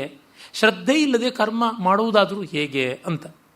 ಹೀಗೆ ಸಂದಿಗ್ಧವಾದ ಸ್ಮೃತಿಗಳ ಗೊಂದಲ ಏನು, ಆ ಥರ ಇದ್ದಳು ಆವತ್ತು ಸೀತೆ ಅಂತ. ಅಂದರೆ ಸೀತೆಯ ಹೊಯ್ದಾಟ, ಅಂತರಂಗದ ಕ್ಷೋಭೆ ಈ ಕರ್ಮಕಾಂಡದ ವಾಕ್ಯದ ತರಹ ಇತ್ತು. ಅದ್ಭುತವಾದ ಹೋಲಿಕೆ. ಮತ್ತೆ ಇಲ್ಲಿ ನೋಡಿ, ಸ್ಮೃತಿ ಅಂತ ಹೇಳುವ ಮೂಲಕ ಸ್ತ್ರೀಲಿಂಗ ತಂದಿರೋದು. ಧರ್ಮಶಾಸ್ತ್ರಮಿವ ಅಂತಲ್ಲದೆ ಸ್ಮೃತಿಮಿವ, ತಾಮ್ ಸ್ಮೃತಿಮಿವ, ಅದು ಸ್ಮೃತಿಮಿವ ಇರಬೇಕು, ಛಂದಸ್ಸಿಗೋಸ್ಕರ ಸ್ಮೃತಿಮಿವ ಅಂತ ಆಗಿದೆ. ಸಂದಿಗ್ಧಾಂ ವೃದ್ಧಿಂ ನಿಪತಿತಾಮಿವ, ಬೆಳವಣಿಗೆ ಜಾರಿ ಬಿದ್ದಂತೆ ಇತ್ತು ಅಂತ. ಸೆನ್ಸೆಕ್ಸ್ ಮೇಲಕ್ಕೆ ಹೋಗೋದು ದಬಕ್ಕಂತ ಕೆಳಗೆ ಬಿದ್ದಂಗಿತ್ತು, ಸ್ಟಾಕ್ ಮಾರ್ಕೆಟ್ಟು ತಲೆ ಕೆಳಕಾದಂತೆ ಇತ್ತು. ವಿಹತಾಮಿವಚ ಶ್ರದ್ಧಾಂ, ಶ್ರದ್ಧೆ ಹೋದಂತೆ ಇತ್ತು ಅಂತ. ಶ್ರದ್ಧೆ ಹೋದರೆ ತುಂಬ ಕಷ್ಟ, ಏನೂ ಮಾಡೋಕ್ಕಾಗೋಲ್ಲ. ವಂಶವೃಕ್ಷ ಕಾದಂಬರಿಯಲ್ಲಿ ಭೈರಪ್ಪನವರು ತುಂಬ ತುಂಬ ಮಾರ್ಮಿಕವಾಗಿ ಚಿತ್ರಣ ಮಾಡ್ತಾರೆ. ಶ್ರೋತ್ರಿಯರಿಗೆ ತಂದೆಯ ತಿಥಿ ಮರುದಿವಸ ನಡೀಬೇಕಾಗಿದೆ. ಹಿಂದಿನ ರಾತ್ರಿ ಯಾವುದೋ ಕಾಗದ ಪತ್ರ ಹುಡುಕ್ತಾರೆ, ಏನೋ ಗೋಬೆಲ ಸ್ಮೃತಿಯಲ್ಲಿ ಯಾವುದೋ ಒಂದು ಉತ್ತರ ಇದೆ ಅಂತ ಅಲ್ಲಿ ಬರುತ್ತದೆ. ಅದಕ್ಕಾಗಿ ಹುಡುಕ್ತಾ ಇದ್ರು. ನೋಡಿದ್ರೆ ಯಾವುದೋ ಒಂದು ಹಳೆ ಪತ್ರ ಸಿಕ್ಕುತ್ತೆ, ಅದರೊಳಗೆ ಅವರ ಹುಟ್ಟೇ ವ್ಯಭಿಚಾರಜನ್ಯ ಅಂತ ಗೊತ್ತಾಗುತ್ತದೆ. ಮರುದಿವಸ ಅವರಿಗೆ ಪಿಂಡ ಪ್ರದಾನ ಮಾಡೋಕ್ಕಾಗಲ್ಲ. ಪ್ರಧಾನ ಪಿಂಡವನ್ನು ಇಡೋಕ್ಕೆ ಹೋದಾಗ ಅದು ಒಡೆದೋಗ್ಬಿಡುತ್ತದೆ ಅಂತ ಬರ್ತದೆ. ಶ್ರದ್ಧೆ ಇಲ್ಲ ಅವರಿಗೆ. ಈಗ ಈತ ತನ್ನ ತಂದೆ ಅಲ್ಲ, ತಾನು ನಿಯೋಗಕ್ಕೂ ಸಂತಾನವಾಗಿಲ್ಲ, ಅದು ಆಸ್ತಿ ಉಳಿಸ್ಕೊಳ್ಬೇಕು ಅನ್ನುವ ಛಲದಿಂದ ರೋಷದಿಂದ ತಾಮಸ ರಾಜಸ ವ್ಯಾಪಾರವಾಗಿ ತಾನು ಹುಟ್ಟಿದ್ದೀನಿ ಅಂತ ಗೊತ್ತಾಗುತ್ತದೆ ಅಂತ ಬರ್ತದೆ. ಹಾಗೆ ಶ್ರದ್ಧಾ ನಷ್ಟವಾದಾಗ ಬಹಳ ಕಷ್ಟ. ಆಶಾಂ ಪ್ರತಿಹತಾಮಿವ, ನಮ್ಮ ಬೈಕೆ ಬೌನ್ಸ್ ಆಗಿಬಿಟ್ರೆ ಹೇಗೋ ಹಾಗೆ ಸೋಪಸರ್ಗಾಂ ಯಥಾಸಿದ್ಧಿಂ, ಅಂದರೆ ಉಪಸರ್ಗ ಅಂದರೆ ತೊಂದರೆ ತೊಡಕು, ಸಿದ್ಧಿ ಅಂದರೆ ಅಚೀವ್ಮೆಂಟ್ ಅಟೈನ್ಮೆಂಟ್, ಅದಕ್ಕೆ ತೊಂದರೆಯೇ ಇದ್ದಂತೆ. ದೊಡ್ಡ ಮೊತ್ತದ ಚೆಕ್ಕನ್ನೇನೋ ಕೊಟ್ಟಿದ್ದಾರೆ, ಆದರೆ ಅದನ್ನು ಯಾವುದೋ ಡೇಟ್ಗೆ ಹಾಕಿಬಿಟ್ಟಿದ್ದಾರೆ, ಅಥವಾ ಅವರು ಸೈನ್ ಮಾಡೋದಕ್ಕೆ ಬದಲಾಗಿ ತಮ್ಮ ಹೆಸರಿನಲ್ಲಿ ಇನ್ಯಾವುದೋ ಸೈನ್ ಮಾಡಿಬಿಟ್ಟಿದ್ದಾರೆ. ಈ ಥರ ಇನ್ನೇನೋ ತೊಂದರೆ, ಅಥವಾ ಹಿಂದಿನ ವರ್ಷದ ಡೇಟ್ ಹಾಕಿಕೊಟ್ಟುಬಿಟ್ಟಿದ್ದಾರೆ. ಹೀಗೆ ಒಟ್ಟಿನಲ್ಲಿ ಸಿದ್ಧಿ ಪ್ರತಿಹತ ಆಗುವಂಥ ರೀತಿಯಲ್ಲಿ ಸೋಪಸರ್ಗಾಂ ಬುದ್ಧಿಂಸ ಕಲುಷಾಮಿವ, ಕಂಗೆಟ್ಟ ಬುದ್ಧಿಯಂತೆ ಆ ರೀತಿಯಾಗಿದ್ದಳು ಅವಳು. ಅಭೂತೇನ ಅಪವಾದೇನ ಕೀರ್ತಿಂ ನಿಪತಿತಾಮಿವ, ನಡೆಯದ ತಪ್ಪಿನಿಂದಾಗಿ ಅಪವಾದ ಬಂದು ಕೀರ್ತಿ ಹಾಳಾದಂತೆ. ಸೀತೆಗೆ ಆಯ್ತಲ್ಲ ಮುಂದೆ, ಅವಳದಲ್ಲದ ತಪ್ಪಿಗೆ ವೃಥಾ ಲೋಕಾಪವಾದ ಬಂದು ಕಾಡಿಗೆ ತುತ್ತಾಗಬೇಕಾದಿತ್ತಲ್ಲ, ಆ ರೀತಿಯಾದ ಕೀರ್ತಿಯಂತೆ ಅವಳು ಕಾಣಿಸ್ತಾ ಇದ್ದಳು ಅಂತ. ಹೀಗೆ ಬಗೆ ಬಗೆಯ ಹೋಲಿಕೆಗಳು ಕೊಟ್ಟು ಆ ಬಗೆಯಲ್ಲಿ ನೊಂದು ಬೆಂದು ಇದ್ದಂಥ ಸೀತೆಯನ್ನು ಕಂಡು ನಿಶ್ವಸಂತಿ ಪುನಃ ಪುನಃ ನಿಟ್ಟುಸಿರು ಬಿಡ್ತಾ ಇದ್ಲು. ಅವಳು ನೋಡಿ ಮತ್ತೊಮ್ಮೆ ಇಷ್ಟು ಸಂಕಟ ಪಡ್ತಾ ಇದ್ದಾಳೆ, ಇನ್ನೂ ಗಮನ ಇಟ್ಟು ನೋಡ್ತೀನಿ ಅಂತ ನೋಡ್ತಾನೆ. ವೈದೇಹ್ಯ ಯಾನಿಚ ಅಂಗೇಶು ತದಾ ರಾಮೋನ್ವ ಕೀರ್ತಯತ್ ತಾನ್ಯಾಭರಣ ಜಾಲಾನಿ ಗಾತ್ರ ಶೋಭಿನ್ಯ ಲಕ್ಷಯತ್. ರಾಮ ಅವಳು ಇಂತಿಂಥ ಒಡವೆಗಳು ತೊಟ್ಟಿದ್ಲು ಅಂತ ಹೇಳುವಾಗ ಕೆಲವೊಂದು ಒಡವೆಗಳು ಇದ್ವು, ಕೆಲವೊಂದನ್ನು ಎಸೆದಿದ್ಲು, ಇನ್ನು ಕೆಲವನ್ನು ಬಿಚ್ಚಿಕೊಂಡು ತಕ್ಷಣ ಎಸೆಯೋಕ್ಕಾಗಿರಲಿಲ್ಲ. ಉದಾಹರಣೆಗೆ ಕರ್ಣಾಭರಣ. ಮತ್ತು ಮುತ್ತೈದೆಯಾದವಳು ಓಲೆಯನ್ನು ಎಂದೂ ಬಿಡಬಾರ್ದು ಅಂತ ಆ ಕಾಲದಲ್ಲಿತ್ತು. ಮಾಂಗಲ್ಯಕ್ಕೆ ಬದಲಾಗಿ ತಾಟಂಕ ಅಂತ ಓಲೆಯೇ ಶಾಶ್ವತವಾದ ಸೌಭಾಗ್ಯ ಲಕ್ಷಣ ಅಂತ ಇತ್ತು. ಅಂಥದ್ದು ಕೆಲವು ಆಭರಣ ಹಾಕ್ಕೊಂಡಿದ್ದಿರಬೇಕು. ಸುಕೃತವು ಕರ್ಣವೇಷ್ಟೌ ಚ ಶ್ವದಂಷ್ಟ್ರೌ ಚ ಸುಸಂಸ್ಥಿತವು. ನೋಡಿ, ಅದೇ ಕರ್ಣಾಭರಣ ಬಂದಿದೆ. ಶ್ವದಂಷ್ಟ್ರ ಅಂತಕ್ಕಂಥ ಒಂದು ಆಭರಣ ಅಂದರೆ ನಾಯಿಯ ಕೋರೆ ಹಲ್ಲಿನ ರೀತಿಯಲ್ಲಿರ್ತಕ್ಕಂಥ ಆಭರಣ ಅಂತ, ಆ ರೀತಿಯಾದ ಒಂದು ಆಭರಣ. ಸುಕೃತವು ಕರ್ಣವೇಷ್ಟವು ಮಣಿವಿದ್ರುಮ ಚಿತ್ರಾಣಿ, ಹವಳದ ಅಲಂಕಾರಗಳು. ಇಂದಿಗೂ ಕೂಡ ನಮ್ಮಲ್ಲಿ ಹವಳ ಮಾಂಗಲ್ಯ ಸೂಚಕವಾದದ್ದು ಅಂತ ಉಂಟು. ಕೊಂಕಣಿಯವರು ಅಂದರೆ ಗೌಡ ಸಾರಸ್ವತರು ಎಲ್ಲ ಮಾಂಗಲ್ಯದಲ್ಲಿ ಹವಳವನ್ನೇ ವಿಶೇಷವಾಗಿ ಇಟ್ಕೊಂಡಿರ್ತಾರೆ. ಇನ್ನು ಕೆಲವರು ದಕ್ಷಿಣ ಕನ್ನಡದಲ್ಲೆಲ್ಲ ಕರಿಮಣಿಯ ಜೊತೆಗೆ ಹವಳವನ್ನು ಪೋಣಿಸ್ಕೊಳ್ತಾರೆ. ತಮಿಳುನಾಡಲ್ಲಿ ಕೂಡ ಹವಳ ಉತ್ತಮೋತ್ತಮವಾದದ್ದು, ಸೌಭಾಗ್ಯಪ್ರದವಾದದ್ದು ಅಂತೆಲ್ಲ ನಂಬಿಕೆ ಉಂಟು. ಹಾಗಿರುವ ಆಭರಣ ಅವಳು ಬಿಟ್ಟಿಲ್ಲ. ಅದನ್ನು ಹಸ್ತೇಶ್ವಾಭರಣ ಆನಿಚ, ಹಾಗೆ ಕೈ ಬಳೆ ಪೂರ್ತಿ ತೆಗೆದು ಬೋಳ ಕೈ ಮಾಡ್ಕೋಬಾರ್ದು. ಬೋಳ ಕೈಯಲ್ಲಿರಬಾರ್ದು, ಬೋಳ ಕಿವಿಯಲ್ಲಿರಬಾರ್ದು, ಬೋಳ ಕುತ್ತಿಗೆಯಲ್ಲಿರಬಾರ್ದು. ಅದಕ್ಕಾಗಿ ಗಾಜಿನ ಬಳೆ ಹಾಕ್ಕೋಬೇಕು. ಕಿವಿಗೆ ತಾಳೆ ಗರಿಯನ್ನಾದರೂ ಸುಲಿದು ಸುತ್ತುಕೊಳ್ಬೇಕು, ಅದರಿಂದಾನೇ ಬಿಚ್ಚೋಲೆ ಅಂತ ಬಂದಿದ್ದು. ಆ ಕಾರಣದಿಂದಲೇ ಓಲೆ ಗರಿಯಲ್ಲಿ ಮಾಡಿಕೊಳ್ತಕ್ಕಂಥದ್ದು. ತಾಟಂಕ ಅನ್ನುವ ಸಂಸ್ಕೃತದ ಹೆಸರು ಕಿವಿ ಓಲೆಗೆ ಬಂದಿದ್ದು ತಾಳೆಗರಿಯಿಂದಾಗಿ ಮಾಡಿದ್ದು ಅಂತಲೇ. ಇಂದಿಗೂ ಗೌರಿ ಬಾಗಿನದಲ್ಲಿ ಆ ತಾಳೆಗರಿಯಲ್ಲಿ ಸುತ್ತಿ ಅದರ ಮೇಲೆ ಕರಿ ಬಳೆಗಳನ್ನು ಹಾಕಿ ಇಟ್ಟಿರ್ತಾರೆ. ಇದೆಲ್ಲ ನಮಗೆ ಆ ಪ್ರಾಚೀನ ಕಾಲದ ಸಂಪ್ರದಾಯ ಏನು ಅಂತ ಗೊತ್ತಾಗುತ್ತದೆ. ಆ ಆಭರಣಗಳೆಲ್ಲ ಇರೋದ್ರಿಂದ ಇದೇ ಸೀತೆ ಅಂತ ಗೊತ್ತಾಗುತ್ತದೆ. ತಾನ್ಯೈವೈ ತಾನಿ ಮನ್ಯೇಹಂ ಯಾನಿ ರಾಮೋನ್ವ ಕೀರ್ತಯತ್. ನೋಡಿ, ಎಷ್ಟು ಜ್ಞಾಪಕ, ಬುದ್ಧಿಶಕ್ತಿ, ಪ್ರಸಂಗಾವಧಾರಣ ಎಲ್ಲ ಇರಬೇಕು ಹನುಮಂತನಿಗೆ ಅಂತ ಗೊತ್ತಾಗುತ್ತದೆ. ಆಮೇಲೆ ಅವಳು ಉಟ್ಟಂಥ ಸೀರೆ ಕೂಡ ಆ ಸೀರೆಯನ್ನು ಹರಿದು ಅದರೊಳಗೆ ಪೊಟ್ಟಣ ಕಟ್ಟಿ ಮೂಟೆ ಕಟ್ಟಿ ಎಸೆದಿದ್ದಲ್ಲ, ಆ ಬಟ್ಟೆಗೂ ಈ ಬಟ್ಟೆಗೂ ಹೋಲಿಕೆ ಇದೆ, ಅದು ಇದೇ ಬಟ್ಟೆ ಆಗಿರಬೇಕು ಅಂತ ಊಹೆ ಮಾಡ್ತಾರೆ. ಇಂಥ ಶರ್ಲಾಕ್ ಹೋಮ್ಸ್ತರ. ಇದಂ ಚಿರಗೃಹಿ ತತ್ವಾದ್ವಸನಂ ಕೃಷ್ಟವತ್ತರಂ ತಥಾಪಿ ನೂನಂ ತದ್ವರ್ಣಂ ತಥಾ ಶ್ರೀಮದ್ಯತೆ ತರತ್. ಯಂ ಕನಕವರ್ಣಾಂಗಿ ರಾಮಸ್ಯ ಮಹಿಷಿ ಪ್ರಿಯ. ಹಾಗಾಗಿ ಪೀತಂ ಕನಕಪಟ್ಟಾಭಂ ಸ್ರಸ್ತಂ ತದ್ವಸನಂ ಶುಭಂ ಉತ್ತರೀಯಂ ನಗ ಆಸಕ್ತಂ ತದಾ ದೃಷ್ಟಂ ಪ್ಲವಂಗಮೈಹಿ. ಅದನ್ನೆಲ್ಲ ನೋಡಿದ್ವಲ್ಲ, ಆ ಕಾರಣದಿಂದ ಅದೇ ಇವಳ ವಸ್ತ್ರ, ಅದನ್ನೇ ಇಂದು ಹುಟ್ಟಿದ್ದಾಳೆ. ಹೀಗಿದೆ ಅಂದರೆ ಅವಳು ಸ್ನಾನ ಮಾಡ್ತಾ ಇದ್ಲು, ಪ್ರತಿ ದಿವಸ ಒದ್ದೆಯಲ್ಲೇ ಇರ್ತಾ ಇದ್ಳು, ಮೈ ಮೇಲೆ ಒಣಗಬೇಕಾಗಿತ್ತು. ಏಕವಸ್ತ್ರಧಾರಿಣಿಯಾಗಿದ್ದಾಳೆ ಅವಳು. ಹೀಗಾಗಿ ಯಂ ಸಾ ಯತ್ಕೃತೆ ರಾಮ ಚತುರ್ಭಿ ಪರಿತಪ್ಯತೆ, ಇವಳಿಗಾಗಿಯೇ ಯಾವನು ಸಂಕಟಪಟ್ಟಿದ್ದಾನಲ್ಲ, ಅಷ್ಟು ಒದ್ದಾಡಿದ್ದಾನಲ್ಲ ಆ ರಾಮ, ಇವಳಿಗಾಗಿ ಹೀಗೆ ಅವನು ಕಷ್ಟಪಟ್ಟಿದ್ದಾನೆ. ಕಾರುಣ್ಯೇನ ಆನೃಶಂಸೇನ ಶೋಕೇನ ಮದನೇನ ಚ, 4 ಗುಣಗಳಿಂದ, ಅವಳ ಮೇಲೆ ಕಾರುಣ್ಯದಿಂದ, ಅಯ್ಯೋ ಅಷ್ಟು ಒಳ್ಳೆಯವಳಿಗೆ ಏನಾಯಿತೋ ಏನೋ ಅನ್ನುವ ಕಾರುಣ್ಯದಿಂದ, ಮತ್ತೆ ಇನ್ನೊಂದು ಯಾವುದು ಆನೃಶಂಸೇನ, ತುಂಬ ವಿಷದವಾದಂತಹ ಒಂದು ಔದಾರ್ಯ ಭಾವದಿಂದ, ತನ್ನಂಥವನು ಈಕೆಯನ್ನಲ್ಲದೆ ಯಾರನ್ನ ಕಾಪಾಡಬೇಕು, ಕರ್ತವ್ಯ ಭ್ರಷ್ಟತೆ ಬಂತಲ್ಲ ಅಂತ. ಶೋಕೇನ, ಶೋಕ ಏನು ಅಂದರೆ ಇವಳಿಲ್ಲದೆ ತಾನು ಬದುಕೋದಿಲ್ಲ ಅಂತ. ಮದನೇನ, ಪ್ರೀತಿಯಿಂದ, ಶೃಂಗಾರ ಭಾವದಿಂದ, ರೊಮ್ಯಾಂಟಿಕ್ ಎಕ್ಸ್ಪ್ರೆಷನ್ನಿಂದ, 4 ಇದೆ ಅಂತ ನೋಡಿ. ಸೀತೆ ಮೇಲೆ ಕಂಪ್ಯಾಷನ್, ದಯೆ, ಅವಳಿಲ್ಲದೆ ಬದುಕೋಕ್ಕಾಗೋಲ್ಲ ಅನ್ನೋ ಸಂಕಟದ ಶೋಕ, ಮತ್ತೆ ತನ್ನ ಕರ್ತವ್ಯ ಅನ್ನೋ ಆನೃಶಂಸ್ಯ, ಮತ್ತೆ ಅವಳು ತನ್ನ ಸಹಭಾಗಿನಿ ಎನ್ನುವ ದಾಂಪತ್ಯ ಭಾವ, ಇಷ್ಟು ಇದೆ ಅಂತ. ತುಂಬ ಸೊಗಸಾಗಿರ್ತಕ್ಕಂಥ ಭಾವ. ಎಷ್ಟು ಚೆನ್ನಾಗಿ ಹೇರ್ಲೈನ್ ಸ್ಪ್ಲಿಟಿಂಗ್ ಮಾಡಿದ್ದಾರೆ ಭಾವಗಳನ್ನು ಅಂತ ಗೊತ್ತಾಗುತ್ತದೆ. ಗಂಡನಿಗೆ ಹೆಂಡತಿಗೆ ಪರಸ್ಪರ ಇರಬೇಕಾದದ್ದು ಹೀಗೆ ಅಂತ. ಅವ್ರಿಗೇನಾಯಿತೋ ಅನ್ನುವಲ್ಲಿ ಒಂದು ಜೀವಸಾಮಾನ್ಯವಾದ ದಯೆ ಬೇಕು ನೋಡಿ. ದಯೆ ಇದ್ದಾಗ it is an active aspect, that is empathy. ಏನಾದರೂ ಮಾಡ್ತೀವಿ. ಶೋಕದಲ್ಲಿ ಬಂದಾಗ ನಮಗೆ ಯಾರಾದರೂ ಏನಾದರೂ ಸಮಾಧಾನ ಹೇಳಿ ತಟ್ಟಿ ಕೂಡಿಸ್ಬೇಕಾಗುತ್ತೆ. ಶೋಕ ಬಂದಾಗ ಕುಗ್ಗಿ ಹೋಗ್ತೀವಿ. ದಯೆ ಬಂದಾಗ ಆ್ಯಕ್ಷನ್ ಓರಿಯೆಂಟೆಡ್ ಆದ ಇನಿಸಿಯೇಷನ್ ಬರುತ್ತದೆ. ಆಮೇಲೆ ಪ್ರಣಯ, ಅದೇ ಮದನ, ಮತ್ತೆ ಕರ್ತವ್ಯ ಭಾವ, ಹೀಗೆ 4 ಇರಬೇಕಾದದ್ದು. ಔದಾರ್ಯ, ಮ್ಯಾಗ್ನಾನಿಮಿಟಿ, ಇವೆಲ್ಲ ಸೇರಿ ಆದದ್ದು ಅಂತ. ಈ 4 ಅಂಶಗಳಲ್ಲಿ ದಾಂಪತ್ಯ ಧರ್ಮ ಸರ್ವಸ್ವವನ್ನು ಆದಿಕವಿಗಳು ಹೇಳಿದ್ದಾರೆ. ಹೀಗೆ ಕಾವ್ಯವನ್ನು ಈ ಗುಣಗಳಿಂದ ಕಂಡಾಗ ನಮಗೆ ಜೀವನ ಮೌಲ್ಯಗಳು ಎಷ್ಟು ವಿಶೇಷವಾಗಿ ಇಲ್ಲಿ ಪ್ರತಿಪಾದಿತವಾಗಿವೆ ಅಂತ ಗೊತ್ತಾಗುತ್ತದೆ. ಸ್ತ್ರೀ ಪ್ರಣಷ್ಟೇತಿ ಕಾರುಣ್ಯಾತ್ ಆಶ್ರಿತೇತ್ಯಾನೃಶಂಸತಃ ಪತ್ನಿ ನಷ್ಟೇತಿ ಶೋಕೇನ ಪ್ರಿಯೇತಿ ಮದನೇನ ಚ ಅಂತ ವ್ಯಾಖ್ಯಾನವೂ ಬರೆದಿದ್ದಾರೆ, ಅರ್ಥವಾಗದೆ ಹೋದರೆ ಅಂತ. ಅಸ್ಯಾ ದೇವ್ಯಾ ಯಥಾರೂಪಂ ಅಂಗ ಪ್ರತ್ಯಂಗ ಸೌಷ್ಠವಂ ರಾಮಸ್ಯ ಚ ಯಥಾರೂಪಂ ತಸ್ಯೇಯ ಮಸಿತೆ ಕ್ಷಣ. ಇದು ತುಂಬ ಸೊಗಸಾದ ಕಾವ್ಯ. ಇಂಥ ಸುಂದರಿ ರಾಮನಿಗಲ್ಲದೆ ಇನ್ಯಾರಿಗೆ ಹೆಂಡತಿ ಆಗೋಕ್ಕೆ ಸಾಧ್ಯ? ರಾಮನಂಥ ಸುಂದರ ಪುರುಷನಿಗೆ ಇಂಥವಳಲ್ಲದೆ ಇನ್ಯಾರು ಹೆಂಡತಿ ಆಗೋದಕ್ಕೆ ಸಾಧ್ಯ? ಇವಳಿಗೆ ಅವನು, ಅವನಿಗೆ ಇವಳು, ಇವರಲ್ಲದೆ ಇನ್ನೇನು ಮ್ಯಾಚು? ಆ ರೀತಿಯ ಅನುರೂಪ್ಯ ಉಂಟಲ್ಲ, ಅದರಿಂದಾಗಿ ಅಸ್ಯಾ ದೇವ್ಯಾ ಮನಸ್ತಸ್ಮಿನ್ ತಸ್ಯ ಚಾಸ್ಯಾಂ ಪ್ರತಿಷ್ಠಿತಂ ತೇನೇಯಂ ಸಚ ಧರ್ಮಾತ್ಮ ಮುಹೂರ್ತಮಪಿ ಜೀವತಿ. ಭವ್ಯವಾದ ಭಾವ. ಇವಳಲ್ಲಿ ರಾಮನ ಮನಸ್ಸು, ರಾಮನಲ್ಲಿ ಇವಳ ಮನಸ್ಸು ಸೇರಿ ಹೋಗಿವೆ.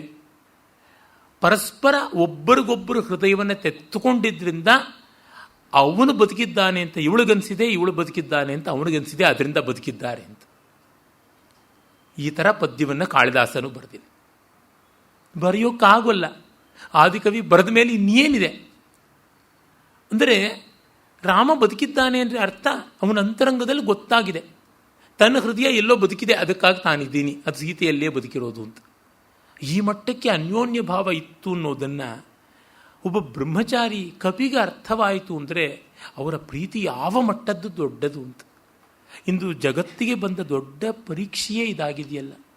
ಒಂದು ಜೀವ ತನಗಾಗಿ ಬದುಕಿದೆ, ತನಗಾಗಿ ಸ್ಪಂದಿಸುತ್ತದೆ ಅಂತ ಮನುಷ್ಯನಿಗೆ ನಿಶ್ಚಯವಾದರೆ ಅವನಿಗೆ ಬಲ ಬರುತ್ತದೆ, ಬದುಕಿಗೆ ಅರ್ಥ ಬರುತ್ತದೆ. ಯಾತಕ್ಕೆ ಬದುಕಬೇಕು ಅಂತ ಅಂದುಕೊಂಡ್ರೆ ನಮಗೆಷ್ಟು ಜನಕ್ಕೆ ಉತ್ತರಗಳು ಹೊಳೆಯುತ್ತವೆ ನೋಡಿ. ಏನೋ ಬದುಕಿದ್ದೀವಿ ಅಂತ ಅನಿಸುತ್ತೆ ಹೊರತು ಇದಕ್ಕಾಗಿ ಇವರಿಗಾಗಿ ಬದುಕಿದ್ದೀವಿ, ಈತನಿಗಾಗಿ ಈಕೆಗಾಗಿ ಇದಕ್ಕಾಗಿ ಅಂತ ಅನಿಸ್ಬೇಕಲ್ವ.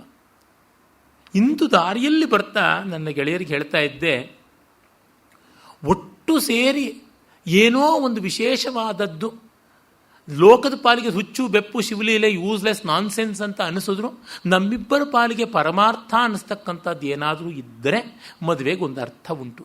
ಇಲ್ಲದೇ ಇದ್ದರೆ ಹೆಂಗೋ ಎಳ್ಕೊಂಡು ಹೋಗುವಂಥದ್ದಾಗಿರುತ್ತದೆ. 99% ಬದುಕು ಹಾಗೇ ಇರುತ್ತದೆ. ಆದರೆ ಇಂಥ ಬದುಕೋಕೆ ಅರ್ಹ ಅನಿಸೋದು ಈ ಥರ ಕಾವ್ಯಗಳಿದ್ದಾಗ.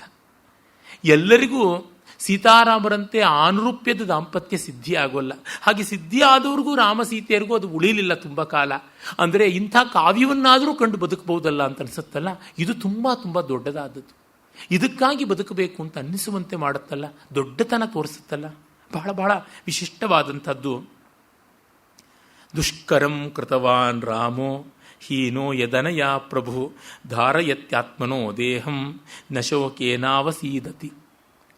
ಸೀತಾರಾಮರ ಪ್ರೀತಿಗೆ, ವಿಶೇಷತಃ ಸೀತೆಯ ಗುಣ ಸೌಶೀಲ್ಯ ರೂಪಗಳಿಗೆ ಇದು ಶ್ಲೋಕ. ನನಗೆ ಸದಾ ಸೀತೆಯ ಸೌಂದರ್ಯವನ್ನು ಎಲ್ಲಿ ವರ್ಣಿಸಿರೋದು ಅಂದರೆ ಇಲ್ಲಿ ಅಂತ ಅನಿಸುತ್ತದೆ. ನೋಡಿ, ಈವರೆಗೂ ಹನುಮಂತನಿಗೆ ರಾಮ ಆಡೋದನ್ನು ನೋಡಿದ್ರೆ ಓವರ್ ಅಂತ ಅನಿಸುತ್ತೆ. ಕೆಲವೊಮ್ಮೆ ನಮಗನ್ಸುತ್ತೆ, ಅಯ್ಯೋ ಕಂಡಿದ್ದೀವಿ, ಇವ್ರು ಯಾಕಪ್ಪ ಇಷ್ಟು ಅಲವತ್ಕೋತಾರೆ, ಇಷ್ಟು ಸಂಕಟ ಪಡ್ತಾರೆ ಅಂತ.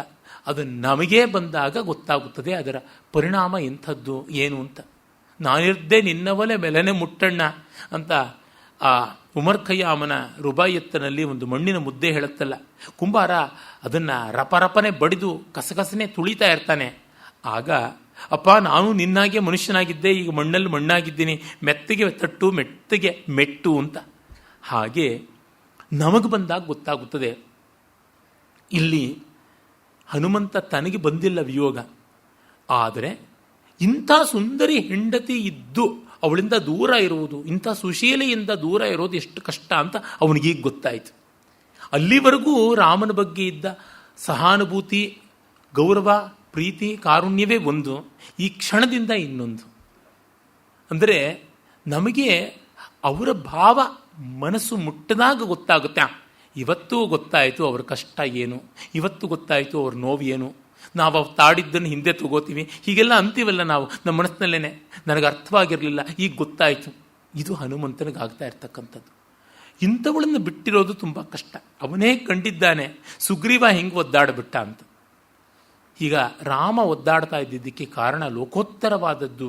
ಇಷ್ಟು ದೊಡ್ಡ ವ್ಯಕ್ತಿಯಿಂದ ದೂರ ಇದ್ದಾನೆ, ಅದು ಬದುಕಿರೋದು ಆಶ್ಚರ್ಯ. ರಾಮ ಇನ್ನೂ ಬದುಕಿದ್ದಾನೆ ಅಂದರೆ ಕಷ್ಟ, ನಮ್ಮಂಥವರಾಗಿದ್ದರೆ ಸತ್ತು ಹೋಗ್ತಿದ್ವಿ ಅಂತ.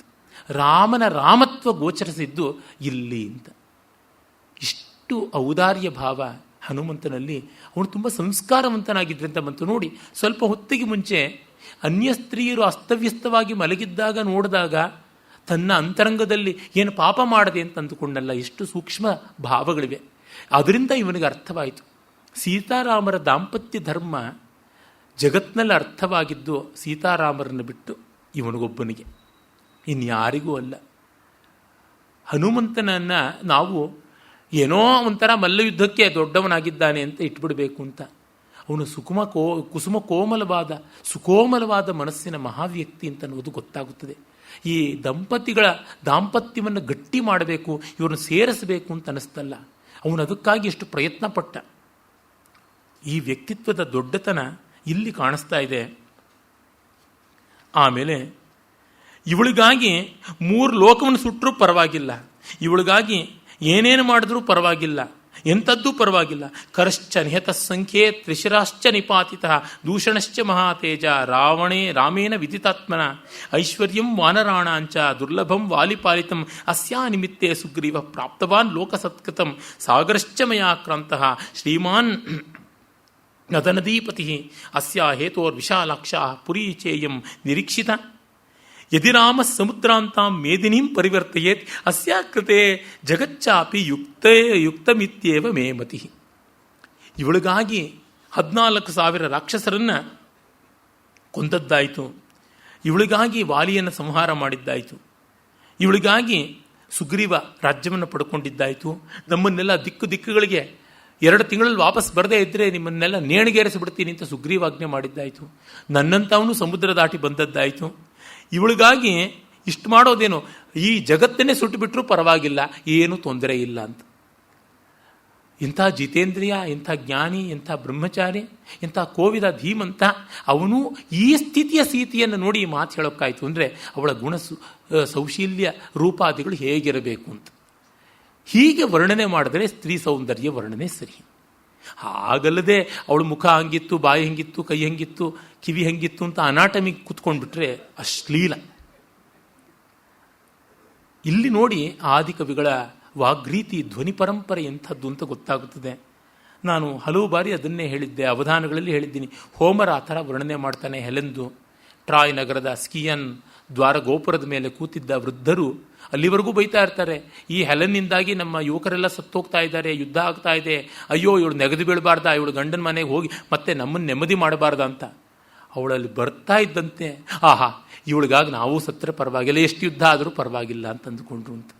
ಇಲ್ಲ, ಮುದುಕರು ಕಾಲನ್ನು ಸ್ಮಶಾನಕ್ಕೆ ಇಟ್ಟವರು, ಒಂದು ಕಾಲನ್ನು ಚಟ್ಟದ ಮೇಲೆ ಇಟ್ಟವರು. ಆದರೂ ಕೂಡ ಅವರಿಗೆ ಇವಳನ್ನ ಕಂಡಾಗ ಅಷ್ಟು ಅನಿಸಿದೆ ಅಂದರೆ ಅದು ಸೌಂದರ್ಯ ಅಂತ. ಇದಕ್ಕಾಗಿ ಏನೂ ಮಾಡಬಲ್ಲೆ ಅಂತ ಅನ್ನಿಸಿದಾಗಲೇ ಸಮರ್ಪಣೆ. ಚೌಕಾಸಿ ಇದ್ದರೆ ಆಗುವಂಥದ್ದಲ್ಲ. ಆ ಸಮರ್ಪಣೆ ಅಂದರೆ ಅಲ್ಲಿ ಮತ್ತೆ ಲೆಕ್ಕಾಚಾರಗಳು ಮಾಡುವಂಥದ್ದು ಅಲ್ಲವೇ ಅಲ್ಲ. ಇಳಿಯ ಮುಳುಗದವನಿಗೆ ಚಳಿ ಏನು ಮಳೆ ಏನು ಅಂತ ಇದೆಯಲ್ಲ, ಆ ತರಹ ಹಾಗೆ ಆ ಭಾವವನ್ನು ಹನುಮಂತ ವ್ಯಕ್ತಪಡಿಸ್ತಾನೆ. ಆಮೇಲೆ ಸುತ್ತಲೂ ಆ ರಾಕ್ಷಸಿಯರ ಪರಿವಾರ ಅವಳನ್ನು ಹಿಂಸೆ ಮಾಡ್ತಾ ಕೂತಿರುತ್ತದೆ. ಹನುಮಂತ ಶಿಂಶಿಪ ವೃಕ್ಷದ ಮೇಲೆ ಕೂತ್ಕೋತಾನೆ, ನೋಡ್ತಾ ಇರ್ತಾನೆ. ಆ ರಾಕ್ಷಸಿಯರ ವಿಕಟಾಕಾರದ ವರ್ಣನೆಯೂ ಯಥೇಷ್ಟವಾಗಿ ಬರುತ್ತದೆ. ಏಕಹಸ್ತೈಕಪಾದಾಶ್ಚ ಖರಕರ್ಣ್ಯಶ್ವಕರ್ಣಿಕಾ ಗೋಕರ್ಣೀ ಹಸ್ತಕರ್ಣೀಶ್ಚ ಹರಿಕರ್ಣೀಸ್ತತಾಪರಾ ಅನಾಸ ಅತಿನಾಸಾಶ್ಚ ತಿರ್ಯಜ್ಞಾಸಾ ವಿನಾಸಿಕಾ ಗಜಸನ್ನಿಭನಾಸಾಶ್ಚ ಲಲಾಟೋಚ್ಛ್ವಾಸನಾಸಿಕಾ ಹತ್ತಿಪಾದ ಮಹಾಪಾದ ಗೋಪಾದ ಪಾದಚೂಲಿಕಾ. ಏನೇನೆಲ್ಲ ಬರ್ತದೆ, ಒಂದು ಪದ್ಯ ಅರ್ಥ ನೋಡಿದ್ರೆ ಸಾಕು. ಅನಾಸಾಹ, ಮೂಗೇ ಇಲ್ಲದೆ ಇದ್ದವರು ಕೆಲವರು. ಅತಿನಾಸಾಹ, ಮೂಗೇ ಎಲ್ಲವೂ ಆದವರು. ತಿರ್ಯಂಗ್ನಾಸಾಹ, ಸೊಟ್ಟಾದ ಮೂಗಿನವರು. ಅಲ್ಲಿ ಮತ್ತೆ ಎಡಕ್ಕೆ ಸೊಟ್ಟು, ಬಲಕ್ಕೆ ಸೊಟ್ಟು, ಮೇಲಕ್ಕೆ ಸೊಟ್ಟು, ಕೆಳಕ್ಕೆ ಸೊಟ್ಟು, ಹಾಗೆ. ವಿನಾಸಿಕ, ಹರಕಲು ಮೂಗಿನವರು. ಗಜಸನ್ನಿಭ ನಾಸಾಶ್ಚ, ಆನೆ ಸೊಳ್ಳಿನ ತರಹ ಮೂಗಿನವರು ಕೆಲವರು. ಲಲಾಟೋಚ್ಛ್ವಾಸ ನಾಸಿಕಾ, ಇನ್ನು ಕೆಲವರು ಮೂಗು ಹಣೆಯವರೆಗೂ ಹೊಡ್ಕೊಂಡು ಹೋಗ್ಬಿಟ್ಟು ಅವ್ರು ಉಸಿರಾಡಿದ್ರೆ ಸಾಕು, ಹಣೆ ಮೇಲಿನ ಕುಂಕುಮದ ಮೇಲೆಲ್ಲನೂ ನಿಶ್ವಾಸ ಉಚ್ಛ್ವಾಸಗಳ ಹಬೆ ಮುಟ್ತಾ ಇತ್ತು, ಆ ತರಹ ಅಂತ. ಅವರ ವಿನೋದ ರಾಸಿಕ್ಯವು, ಆ ರಾಕ್ಷಸೆಯರ ಕೌರೂಪ್ಯವು ನಿಜವಾಗಲೂ ಪರಿಭಾವನೀಯವಾದದ್ದು. ಅಂದರೆ ಇಂಥ ವಿಕಾರಾಕಾರದ ಸನ್ನಿವೇಶದಲ್ಲಿ ಅವಳ ತಲೆ ಎಷ್ಟು ಕೆಟ್ಟಿರಬೇಡ.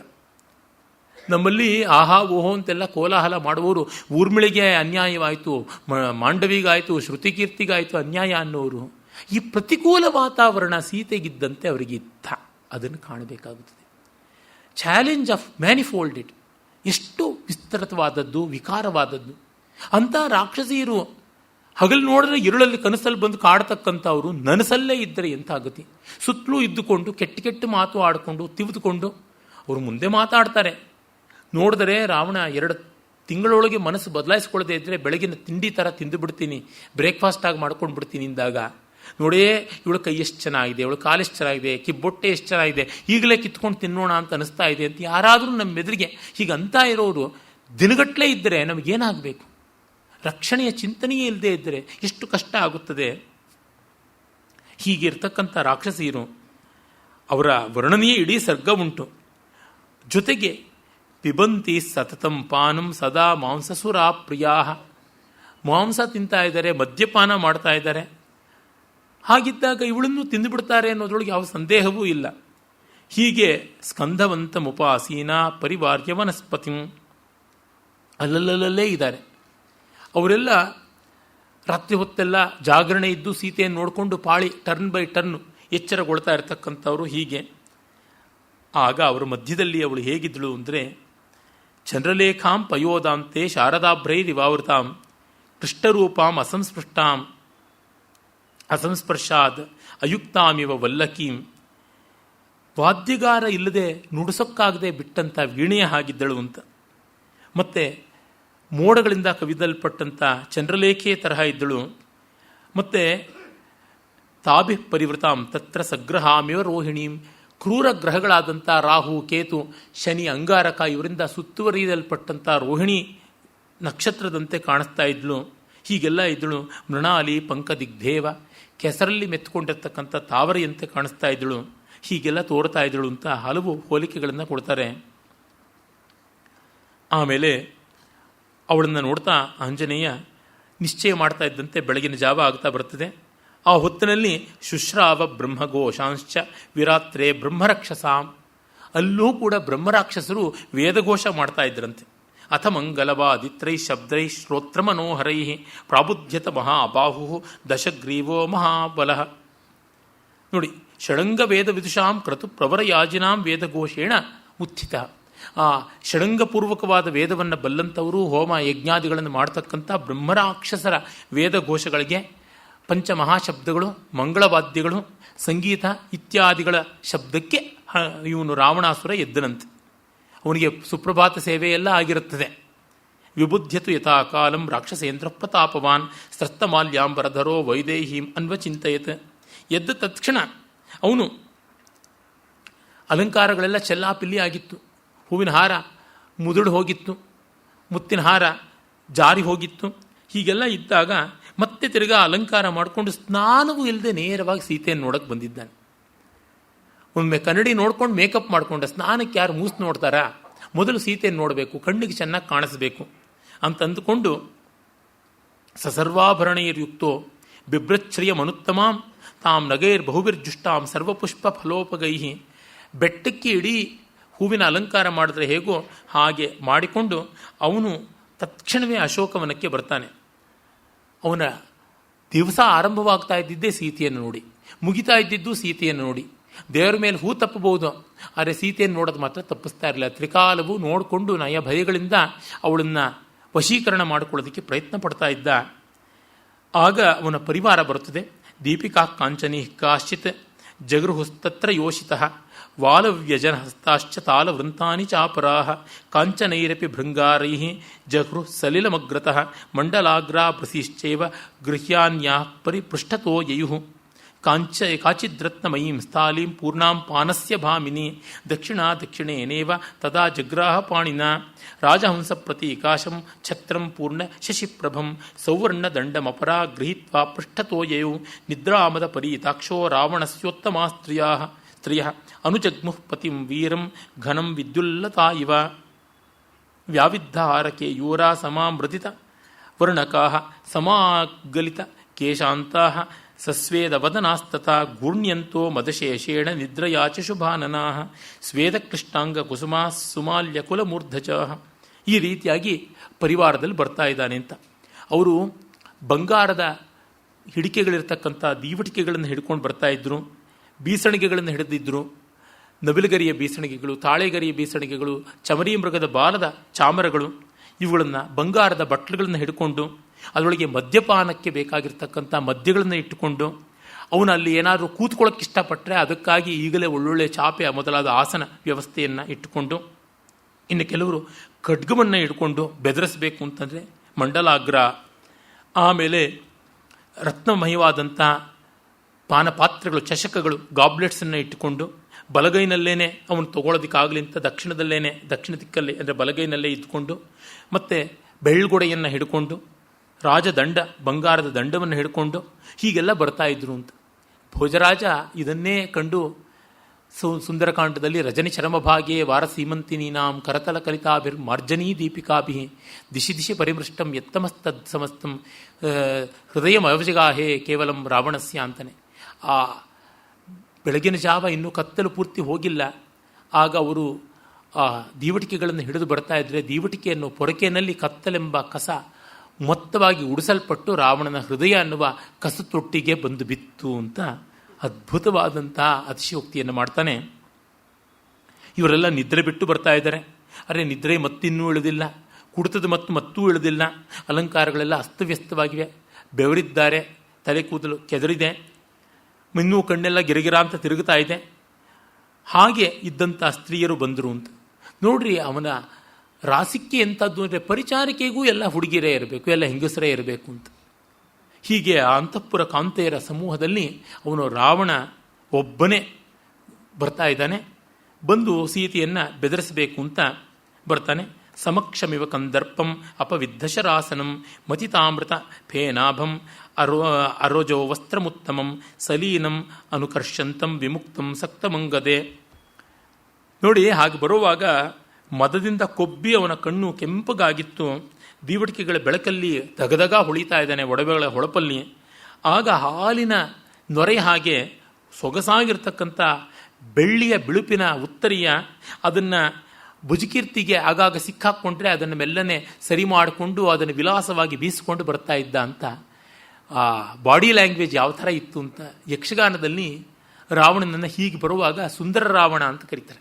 ಈಗಲೂ ದಕ್ಷಿಣ ಕನ್ನಡದಲ್ಲೆಲ್ಲ ಯಾರಾದರೂ ಟಾಕ್ ಟೀಕಾಗಿ ಠೇಂಕಾರವಾಗಿ ಅಲಂಕಾರ ಮಾಡಿಕೊಂಡ್ರೆ ಏನೋ ಸುಂದರ ರಾವಣನ ವೇಷ ಹಾಕಿದ್ದೀಯಾ ಅಂತಾನೆ. ಆ ಮಟ್ಟಕ್ಕೆ ರಾವಣನ ಅಲಂಕಾರ ಆ ಬಗೆಯಲ್ಲಿ ಪ್ರಖ್ಯಾತವಾದದ್ದು. ನನಗೆ ನೆನಪಾಗುತ್ತೆ, ತೆಲುಗಿನ ಬಹಳ ಒಳ್ಳೆಯ ಚಿತ್ರಕಾರ, ಲೋಕೋತ್ತರ ಚಿತ್ರಕಾರ, ಒಳ್ಳೆಯ ಚಲನಚಿತ್ರ ನಿರ್ದೇಶಕರು ಆಗಿದ್ದರು, ಬಾಪು ಅಂತ.